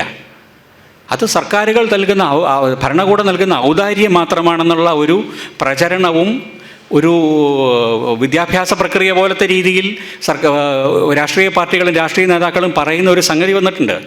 അതുകൊണ്ടാണ് 5 ചെറുപ്പക്കാർ ഞങ്ങൾക്ക് തൊഴിൽ കിട്ടുന്നില്ല എന്ന പേരിൽ പാർലമെൻറ്റിൽ ചെന്നപ്പോൾ അവർക്കെതിരെ ഈ പറയുന്ന മുഴുവൻ രാഷ്ട്രീയ പാർട്ടികളും അതിൻ്റെ പ്രതിനിധികളും ഒരുമിച്ച് ചേർന്ന് അവർക്കെതിരെ UAPA അവരുടെ മേളിൽ നടപ്പിലാക്കണമെന്ന് അവകാശപ്പെട്ടത്. അതിൽ ഒരു പ്രതിപക്ഷ MP പോലും തോന്നിയില്ല ഈ ചെറുപ്പക്കാർ പറഞ്ഞതിൽ എന്തോ കാരണമുണ്ടെന്ന്. കാരണം വാസ്തവത്തിൽ ഇന്ത്യയിലെ പൊളിറ്റിക്കൽ ക്ലാസ് എന്ന് പറയുന്ന ഒരു എലീറ്റ് ക്ലാസ്സാണ്. പ്രത്യേകിച്ച് നിങ്ങൾക്ക് പാർലമെൻറ്റിലോ അസംബ്ലിയിലോ ഒക്കെ തന്നെ പ്രാതിനിധ്യം കിട്ടിക്കഴിയുകയാണെങ്കിൽ നിങ്ങളുടെ ജീവിത സാഹചര്യം വല്ലാണ്ടങ്ങ് മാറുകയാണ്. നിങ്ങൾ പിന്നെ സാധാരണക്കാരനല്ല. ഇന്ത്യയിലെ ഏതാണ്ട് 2%, ഇന്ത്യയിലെ ഏറ്റവും ധനികരായ 2% ഉൾപ്പെടുത്താവുന്ന രീതിയിൽ ഇവരുടെ സാമ്പത്തിക നില മാറുന്നു. അത്തരത്തിലുള്ള ഒരു ഭരണവർഗം, ഒരു political class, elite political class ഉണ്ടായി കഴിയുമ്പോൾ അവരെ സിവിൽ സൊസൈറ്റി അല്ലെങ്കിൽ മറ്റാരാണ് ചോദ്യം ചെയ്യുക? അവർക്ക് മറ്റാരാണ് അവർക്ക് അതിർത്തികൾ കാണിച്ചു കൊടുക്കുക? അതിൻ്റെ ഒരു ചുമതല എനിക്ക് തോന്നുന്നു നമുക്കിപ്പോൾ ഈ ജൻസി സമരത്തിൻ്റെ പ്രൊട്ടസ്റ്റ് നമ്മളോട് പറയുന്നുണ്ട്. അപ്പോൾ ഇതിനെ സർക്കാരിൻ്റെ ഭാഗത്തു നിന്ന് ഭയങ്കരമായി ചെറുക്കുന്നുണ്ട്. ഏറ്റവും അവസാനം നമ്മൾ ശ്രദ്ധിക്കുക, ഇൻഡിപെൻഡൻസ് ഡേ സ്പീച്ചിൽ പ്രധാനമന്ത്രി പറഞ്ഞത് എന്താണ്? ദിമാഗി നക്സലുകളെ സൂക്ഷിക്കുക എന്നത്. അപ്പോൾ ഈ ദിമാഗി നക്സൽ എന്നതൊരു പുതിയ ഡോഗ് വിസിലാണ്. ഡോഗ് വിസിൽ എന്ന് പറയുന്നത് പറയുന്നതിൻ്റെ അപ്പുറത്ത് മറ്റ് ചില അർത്ഥങ്ങൾ സൊസൈറ്റിയിലെ ചിലർക്ക് മനസ്സിലാകുന്ന ദ്വയാർത്ഥമുള്ള സംഗതിയാണ്. ദ്വയാർത്ഥം പോലും അല്ല, എന്താണ്, ചില ഹിഡൻ അജണ്ടകളുള്ള ശബ്ദങ്ങളാണത്. അത്തരത്തിലുള്ള ഒരുപാട് സാധനങ്ങൾ ഈ 2014 മുതൽ നമ്മളുണ്ട്. ദിമാഗി നക്സലുണ്ട്. ഇതിനു മുമ്പ് അർബൻ നക്സൽ എന്നായിരുന്നു പറഞ്ഞിരുന്നത്. അതുപോലെ തന്നെ മറ്റൊരു സിനിമാക്കാരൻ കൊണ്ടുവന്നാണ് തുക്കടെ ഗ്യാങ്. എത്ര ചെറുപ്പക്കാരാണ് ഇതിൻ്റെ പേരിൽ പീഡിപ്പിക്കപ്പെട്ടത് ഇത്തരത്തിലുള്ള. അപ്പം ഇത് പറയുമ്പോൾ പ്രത്യേകിച്ച് ആരെയും ലക്ഷ്യമാക്കാതെ ഒരു ആകാശത്തേക്ക് വിടുന്ന വലിച്ചെറിയുന്ന വെള്ളയ്ക്ക പോലത്തെ ഒരു സംഗതിയാണ് എന്ന് തോന്നാം ഇത്തരം ശബ്ദങ്ങൾ. പക്ഷേ ഈ ശബ്ദങ്ങളിൽ നിന്നും അധികാര സംവിധാനങ്ങൾ പല ക്യൂസ് എടുക്കാറുണ്ട്, പല തരത്തിലുള്ള സൂചനകൾ അതിനകത്തുണ്ട്. അതാണ് പിന്നീട് പോലീസുകാരും കോടതികളും അനുവർത്തിച്ചു പോകുന്നത്. ദിമാഗി നക്സൽ ദിമാഗ് എന്ന് പറഞ്ഞാൽ ഏതോ ഒരാൾ പറഞ്ഞു, നിങ്ങളെ ഞങ്ങൾ ദിമാഗി നക്സൽ എന്ന് വിളിക്കില്ല, കാരണം നിങ്ങൾക്ക് ദിമാഗില്ല എന്ന്. ദിമാഗ് എന്ന് വെച്ച് കഴിഞ്ഞാൽ തലച്ചോറ്. ബുദ്ധി ഉണ്ടെങ്കിലല്ലേ നിങ്ങളത് വിളിക്കാൻ പറ്റുള്ളൂ. നിങ്ങൾക്ക് ബുദ്ധിയില്ലാത്തതുകൊണ്ട് നിങ്ങളെ ഞങ്ങൾ ദിമാഗി നക്സൽ എന്ന് വിളിക്കില്ല, ഞങ്ങൾ ദിമാഗി നക്സൽ എന്ന് വിളിച്ചു കൊള്ളാം. പക്ഷേ അത്ര സിമ്പിൾ അല്ല ഇത്. കാരണം നമ്മുടെ മുമ്പിൽ 1930-കളിലെ ജൂത കൊലപാതകങ്ങളുടെ ചരിത്രം എവിടെ നിന്നാണ് തുടങ്ങുന്നത്? ഇത്തരത്തിലുള്ള ഡോഗ് വിസിലുകളാണ് നാസികൾ ഉപയോഗിച്ചിരുന്നത്. ജൂതരെ അപരവൽക്കരിക്കാനും അവർ സമൂഹത്തിൻ്റെ പുറത്ത് നിൽക്കേണ്ടുന്ന ആളുകളാണ്, അവർ രാഷ്ട്രത്തിൻ്റെ ഭാഗമല്ല എന്ന രീതിയിൽ സംസാരിക്കാനുമായിട്ട് ഉപയോഗിച്ചിരുന്നതാണ്. പാകിസ്ഥാനിൽ നിന്ന് വിളിക്കുക, മുസ്ലിം ആണെങ്കിൽ പാകിസ്ഥാനിൽ നിന്ന് വിളിക്കുക, പാകിസ്ഥാനിലേക്ക് പോവുക. എന്ത് തരത്തിലുള്ള ഡിസെൻ്റ് ഉണ്ടായി കഴിയുമ്പോൾ നിങ്ങൾ പാകിസ്ഥാനിലേക്ക് പോവുക എന്ന് പറയുന്ന, നിങ്ങളുടെ മതത്തിൻ്റെ പേരിൽ നിങ്ങളൊരു പ്രത്യേക മതത്തിലാണെങ്കിൽ ആ ഐഡൻറ്റിറ്റിയിലേക്ക് മാത്രം നിങ്ങളെ ചുരുക്കുക, അല്ലെങ്കിൽ ആ ഐഡൻറ്റിറ്റി നിങ്ങൾക്ക് നിഷേധിക്കുക. നിങ്ങൾക്ക് പ്രാർത്ഥനാ സ്വാതന്ത്ര്യത്തിൻ്റെ കാര്യത്തിനാകാം, എന്ത് തരത്തിലുമാകാം. അതുപോലെ തന്നെ ഒരു സെക്കുലർ ഭരണകൂടത്തിൻ്റെ ദൈനംദിന പ്രവർത്തനങ്ങളിൽ മതത്തിൻ്റെ വിവക്ഷകൾ കൊണ്ടുവരിക, പ്രകടമായിട്ട് മറ്റൊരു സമുദായത്തിന് നിങ്ങളിതിൻ്റെ ഭാഗമല്ല എന്ന് തോന്നിക്കുന്ന രീതിയിൽ സർക്കാരിൻ്റെ ദൈനംദിന ഇടപാടുകൾ ഒരു മതവിശ്വാസത്തിൻ്റെ മാത്രം രീതികളിൽ കൊണ്ടുവരിക. അതൊരുപക്ഷെ ഭൂരിപക്ഷ മതത്തിൻ്റേതാകുമ്പോൾ ഭൂരിപക്ഷ മതത്തിൽ വിശ്വസിക്കുന്ന ആളുകൾക്ക് പ്രത്യേകിച്ചൊന്നും തോന്നില്ലായിരിക്കും. നിങ്ങളൊരു ഹിന്ദു ആണെങ്കിൽ നിങ്ങൾക്ക് വളരെ സ്വാഭാവികമായിട്ട് തോന്നാം. പക്ഷേ ശ്രദ്ധിക്കേണ്ടുന്നൊരു കാര്യം, അതിൽ പെടാത്ത ഒരാളെ സംബന്ധിച്ചിടത്തോളം പെട്ടെന്നൊരു അന്യവൽക്കരണത്തിൻ്റെ സ്വഭാവം അത്തരത്തിലുള്ള നടപടികളിൽ കൂടി ഉണ്ടാകാം. ഇത്തരത്തിലുള്ള ഈ ദിമാഗി നക്സൽ അത്തരത്തിലുള്ളൊരു സംഗതിയാണ്. കാരണം ഈ ദിമാഗി നക്സൽ എന്നുള്ള വിളിപ്പേര് ഉയരുന്നത് എപ്പോഴാണ്? അർബൻ നക്സൽ എന്നുള്ളതിൻ്റെ പേരിൽ ധാരാളം ചെറുപ്പക്കാർ ജയിലിൽ പോയതിന് ശേഷം. ഒന്ന്. രണ്ടാമത്തത്, ഇന്ത്യ കണ്ടിട്ടുള്ള ഏറ്റവും വലിയ ഒരു ഇൻറ്റേർണൽ മിലിറ്ററി ആക്ഷൻ നടന്നിട്ടുള്ളത് ഛത്തീസ്ഗഡിലെ മാവോയിസ്റ്റുകളുടെ എതിരെയാണ്. ഇത്രയേറെ മാവോയിസ്റ്റുകൾ ഛത്തീസ്ഗഡിലുണ്ടായിരുന്നു എന്ന് നമുക്ക് അറിഞ്ഞുകൂടാ. കാരണം ഒരു തരത്തിലുള്ള പണ്ട് കാലത്താണെങ്കിൽ PUCLO ഒക്കെ പോയിട്ട് റിപ്പോർട്ടുകൾ തയ്യാറാക്കി ഏത് എൻകൗണ്ടറിൻ്റെ അടുത്തും അന്വേഷിപ്പിക്കപ്പെടുമായിരുന്നു. ഇപ്പോൾ ഇത്തരത്തിൽ ഈ നക്സൽ മൻമോഹൻ സിംഗ് ആണ് ആദ്യം പറയുന്നത് ഇന്ത്യയുടെ ഏറ്റവും വലിയ ഇൻറ്റേർണൽ സെക്യൂരിറ്റി ത്രെട്ട് മാവോയിസ്റ്റുകളാണെന്ന്. അതിനുശേഷം ഒരു രാഷ്ട്രീയ പാർട്ടിയുടെ വക്താക്കളായിട്ട്, അവരുടെ രാഷ്ട്രീയം എന്തും ആയിക്കോട്ടെ, ആ രാഷ്ട്രീയ പാർട്ടിയുടെ വക്താക്കളായി പ്രവർത്തിക്കുന്നു അല്ലെങ്കിൽ അതുമായി ബന്ധപ്പെട്ട് ജീവിക്കുന്നു എന്ന ഒരു പേരിൽ കൊല്ലപ്പെട്ട ആളുകളുടെ എണ്ണത്തിനൊരു കൈയും കണക്കുമില്ല. അതിൻ്റെ പേരിൽ ജനാധിപത്യ സർക്കാർ എന്നുള്ള രീതിയിൽ നമ്മൾ അതിനൊരു അക്കൗണ്ടബിലിറ്റി ആവശ്യമാണ്. ആ അക്കൗണ്ടബിലിറ്റി ആവശ്യപ്പെടുക എന്നതിൻ്റെ അർത്ഥം ആ പറയുന്ന കൂട്ടരുടെ രാഷ്ട്രീയത്തിനോട് യോജിക്കുക എന്നല്ല, അല്ലെങ്കിൽ ആ രാഷ്ട്രീയമായിട്ട് ഐഡൻറ്റിഫൈ ചെയ്യലല്ല. പക്ഷേ അതിന് പകരം അത്തരത്തിലുള്ള ഏതെങ്കിലും രീതിയിൽ ജനാധിപത്യപരമായിട്ടുള്ള systemic checks and balances, transparency and accountability ഭരണ സംവിധാനത്തിൽ വേണം എന്ന് പറയുന്ന ഏതൊരാളും ഇന്ന് ഇത്തരത്തിൽ പ്രോസ്ക്രൈബ് ചെയ്യപ്പെട്ടിട്ടുള്ള സംഘടനകളുടെ പ്രതിനിധികൾ മാത്രമായി ചുരുക്കപ്പെടാനായിട്ടുള്ള സാഹചര്യം ഉണ്ടാക്കിയിട്ടുണ്ട്. ഈ സർക്കാർ എന്തു പറയുന്നു അതിൽ നിന്നാണ് ഞാൻ നേരത്തെ പറഞ്ഞു കോടതികൾ ക്യൂ എടുക്കുക. സമാനമായി ഈ പറയുന്ന ഒരു അടിസ്ഥാനത്തിലാണ് കോടതികൾ ഇടപെടുക. അത്തരത്തിലുള്ളൊരു സാഹചര്യം അത് ജനാധിപത്യത്തിന് തന്നെ അപകടം സൃഷ്ടിക്കുന്നൊരു കാര്യമാണ്. പിന്നെ നേരത്തെ പറഞ്ഞു ഈ നമ്മുടെ എല്ലാത്തരം ബുദ്ധിമുട്ടുകളുണ്ടായിരിക്കുമ്പോഴും, ഇത്രയേറെ സമൂഹത്തിൽ അനീതി ഉണ്ടായിരിക്കുമ്പോഴും, സാമ്പത്തിക അനീതി ഉണ്ടായിരിക്കുമ്പോഴും, സാമൂഹ്യ അനീതി ഉണ്ടായിരിക്കുമ്പോഴും ഈ രാജ്യം ഒരുമിച്ച് നിൽക്കുകയും വലിയ വയലൻസ് ഒന്നും ഇല്ലാതെ തുടർന്നു പോവുകയും ചെയ്യുന്നതിൻ്റെ കാരണം ഒരുപക്ഷെ സാധാരണ മനുഷ്യർക്ക് ഈ ജനാധിപത്യ വ്യവസ്ഥയിലും അതിൻ്റെ ഇൻസ്ട്രുമെൻസിലും അതിൻ്റെ സംഘടനാപരമായിട്ടുള്ള പ്രവർത്തന രീതികളിലൊക്കെയുള്ള വിശ്വാസമുള്ളത് കൊണ്ടാണ്. അതിനകത്ത് ഏറ്റവും പ്രധാനപ്പെട്ട കാര്യമാണ് ഇലക്ഷൻസ്, തെരഞ്ഞെടുപ്പ് പ്രക്രിയയുമായിട്ട് ബന്ധപ്പെട്ടുള്ള ഏതൊരു ആക്ടിവിറ്റീസിലും ഒരു തരത്തിലുള്ള ട്രസ്റ്റ് ഇല്ലായ്മയും വരാതെ നോക്കുക എന്നത് വളരെ പ്രധാനപ്പെട്ട കാര്യമാണ്. കാരണം ഈ പറയുന്ന എന്തെല്ലാം തരത്തിലുള്ള അനീതികൾ ഉണ്ടായിരിക്കുമ്പോഴും ജനാധിപത്യത്തിൽ വിശ്വസിക്കുന്ന ഒരു ജനതയായി നമ്മൾ നിലനിന്ന് പോകുന്നതിൻ്റെ കാരണം സാധാരണ മനുഷ്യർ ഇന്നും വിശ്വസിക്കുന്നു ഭരണകൂടം ആരുടെയും പക്ഷം പിടിക്കുന്നതല്ല, അത് സത്യത്തിൻ്റെ കൂടെ നിൽക്കുന്നതാണ്. ആ ഭരണകൂടത്തിലേക്ക് തിരഞ്ഞെടുക്കപ്പെടുന്ന ആളുകളാകട്ടെ സത്യസന്ധമായ ഒരു പ്രക്രിയയിൽ കൂടിയിട്ടാണ് കടന്നു പോകുന്നത്. അവർക്ക് യഥാർത്ഥത്തിൽ അവർ ജനപ്രതിനിധികൾ തന്നെയാണ്, ജനങ്ങളുടെ വിശ്വാസത്തിൽ തന്നെയാണ് അവർ ഭരിക്കുന്നത്. ഇത്തരത്തിലുള്ള ഒരു വിശ്വാസക്രമത്തിലാണ് നമ്മുടെ സംവിധാനം ഇത്രയും കാലം ഓടിയിരുന്നത്. ആ വിശ്വാസക്രമത്തിന് ഉടവ് തട്ടുന്നു എന്നതിന് ധാരാളം അനക്ഡോട്ടൽ എവിഡൻസ് നമ്മുടെ മുമ്പിലുണ്ട്. അതിനെ തിരുത്തുക എന്നത് വളരെ വളരെ പ്രധാനപ്പെട്ട ഒരു കാര്യമാണ്. അതൊരു രാഷ്ട്രീയ പാർട്ടിയുടെയോ ഒന്നും മാത്രം കാര്യമല്ല. കാരണം നമ്മൾ നമ്മുടെ അടുത്ത തലമുറയ്ക്ക് കൊടുക്കേണ്ടുന്ന ഒരു പ്രധാനപ്പെട്ട കാര്യമാണ് ഈ ഡെമോക്രസിയുടെ എഡിഫൈസ്, ഈ ഡെമോക്രസിയുടെ എന്താ പറയുക, ഈ ഡെമോക്രസിയുടെ എടുപ്പ് തകരാറ് കൂടാതെ സൂക്ഷിക്കുക, അതിനെ കൂടുതൽ ശക്തിപ്പെടുത്തുക. അത്തരത്തിലുള്ള ഒരുപാട് സന്ദേശങ്ങൾ ഈ ജൻസി സമരങ്ങൾ നമുക്ക് സൂചനയായിട്ട് തരുന്നുണ്ട്. അത് ഈ നേരത്തെ പറഞ്ഞ മാതിരി പേടിപ്പിക്കുന്ന ദിമാഗി നക്സലുകളെ പറ്റി പറഞ്ഞു. ഈ സർവേശ്വർ ദയാൽ സക്സേന എന്നുള്ള ഹിന്ദി കവിയുടെ ഒരു വളരെ പ്രസിദ്ധമായിട്ടുള്ള കവിതയുണ്ട്, റെഡ് സൈക്കിൾ എന്ന് പറഞ്ഞ്. ആ റെഡ് സൈക്കിൾ എന്ന് പറയുന്ന കവിത ഇങ്ങനെയാണ്, വളരെ റഫായിട്ടത് പറയാം. ഞാൻ ജനലിൽ കൂടി നോക്കുമ്പോൾ ഒരു കുട്ടി അവിടെ ഒരു ചുവന്ന സൈക്കിൾ അവിടെ ആ തെരുവിൽ വെച്ചിട്ടുണ്ടായിരുന്നു. ഒരു കൊച്ചുകുട്ടി അത് ഓടി വന്ന് അതിൻ്റെ പഴകിയ ബെല്ല് അടിച്ചു തുടങ്ങി. പെട്ടെന്നൊരു പോലീസ് ജീപ്പ് വന്ന് ആ ചുവന്ന സൈക്കിളിൻ്റെ അടുത്ത് നിർത്തി. കുട്ടി സൈക്കിളിൽ ശ്രദ്ധ ചെലുത്തുന്നതിന് പകരം ജീപ്പിൻ്റെ മുകളിലുള്ള ചുവന്ന ലൈറ്റിലേക്ക് ശ്രദ്ധ കേന്ദ്രീകരിച്ചു. പെട്ടെന്ന് ആ ജീപ്പ് ആ കൊച്ചുകുട്ടിയുമായിട്ട് ജീപ്പ് എൻ്റെ മുമ്പിൽ നിന്നും കടന്നുപോയി. അതിൻ്റെ അവസാനത്തെ വരി ഇതാണ്: അന്ന് മുതൽ എനിക്ക് എൻ്റെ ജനലുകളുടെ അഴികളുടെ നിഴലുകളെ പോലും ഞാൻ ഭയപ്പെട്ടു തുടങ്ങി. ഇത്രേ ഉള്ളൂ കവിത. പക്ഷേ ഇത് പിടിച്ചെടുക്കുന്ന ഒരു ഇതുണ്ടല്ലോ, എങ്ങനെയാണ് ഭയം നമ്മുടെ അടുത്തേക്ക് വരുന്നത്, എങ്ങനെയാണ് ഒരു സർക്കാർ സംവിധാനത്തിന് ചെറിയ സൂചനകളിൽ കൂടി, ചെറിയ വാക്കുകളിൽ കൂടി, ചെറിയ തരത്തിലുള്ള ഇടപെടലുകളിൽ കൂടി, നിത്യജീവിതത്തിലെ ഇടപെടൽ കൂടികൾ. ഇത്രയും പേരിരിക്കുന്നിടത്ത് നിന്ന് ഒരു യോഗം കഴിഞ്ഞ് പോകുമ്പോൾ 2 പേരെ അറസ്റ്റ് ചെയ്താൽ മതി, ബാക്കി ആളുകളെല്ലാം റെഡി ആയിക്കോളും.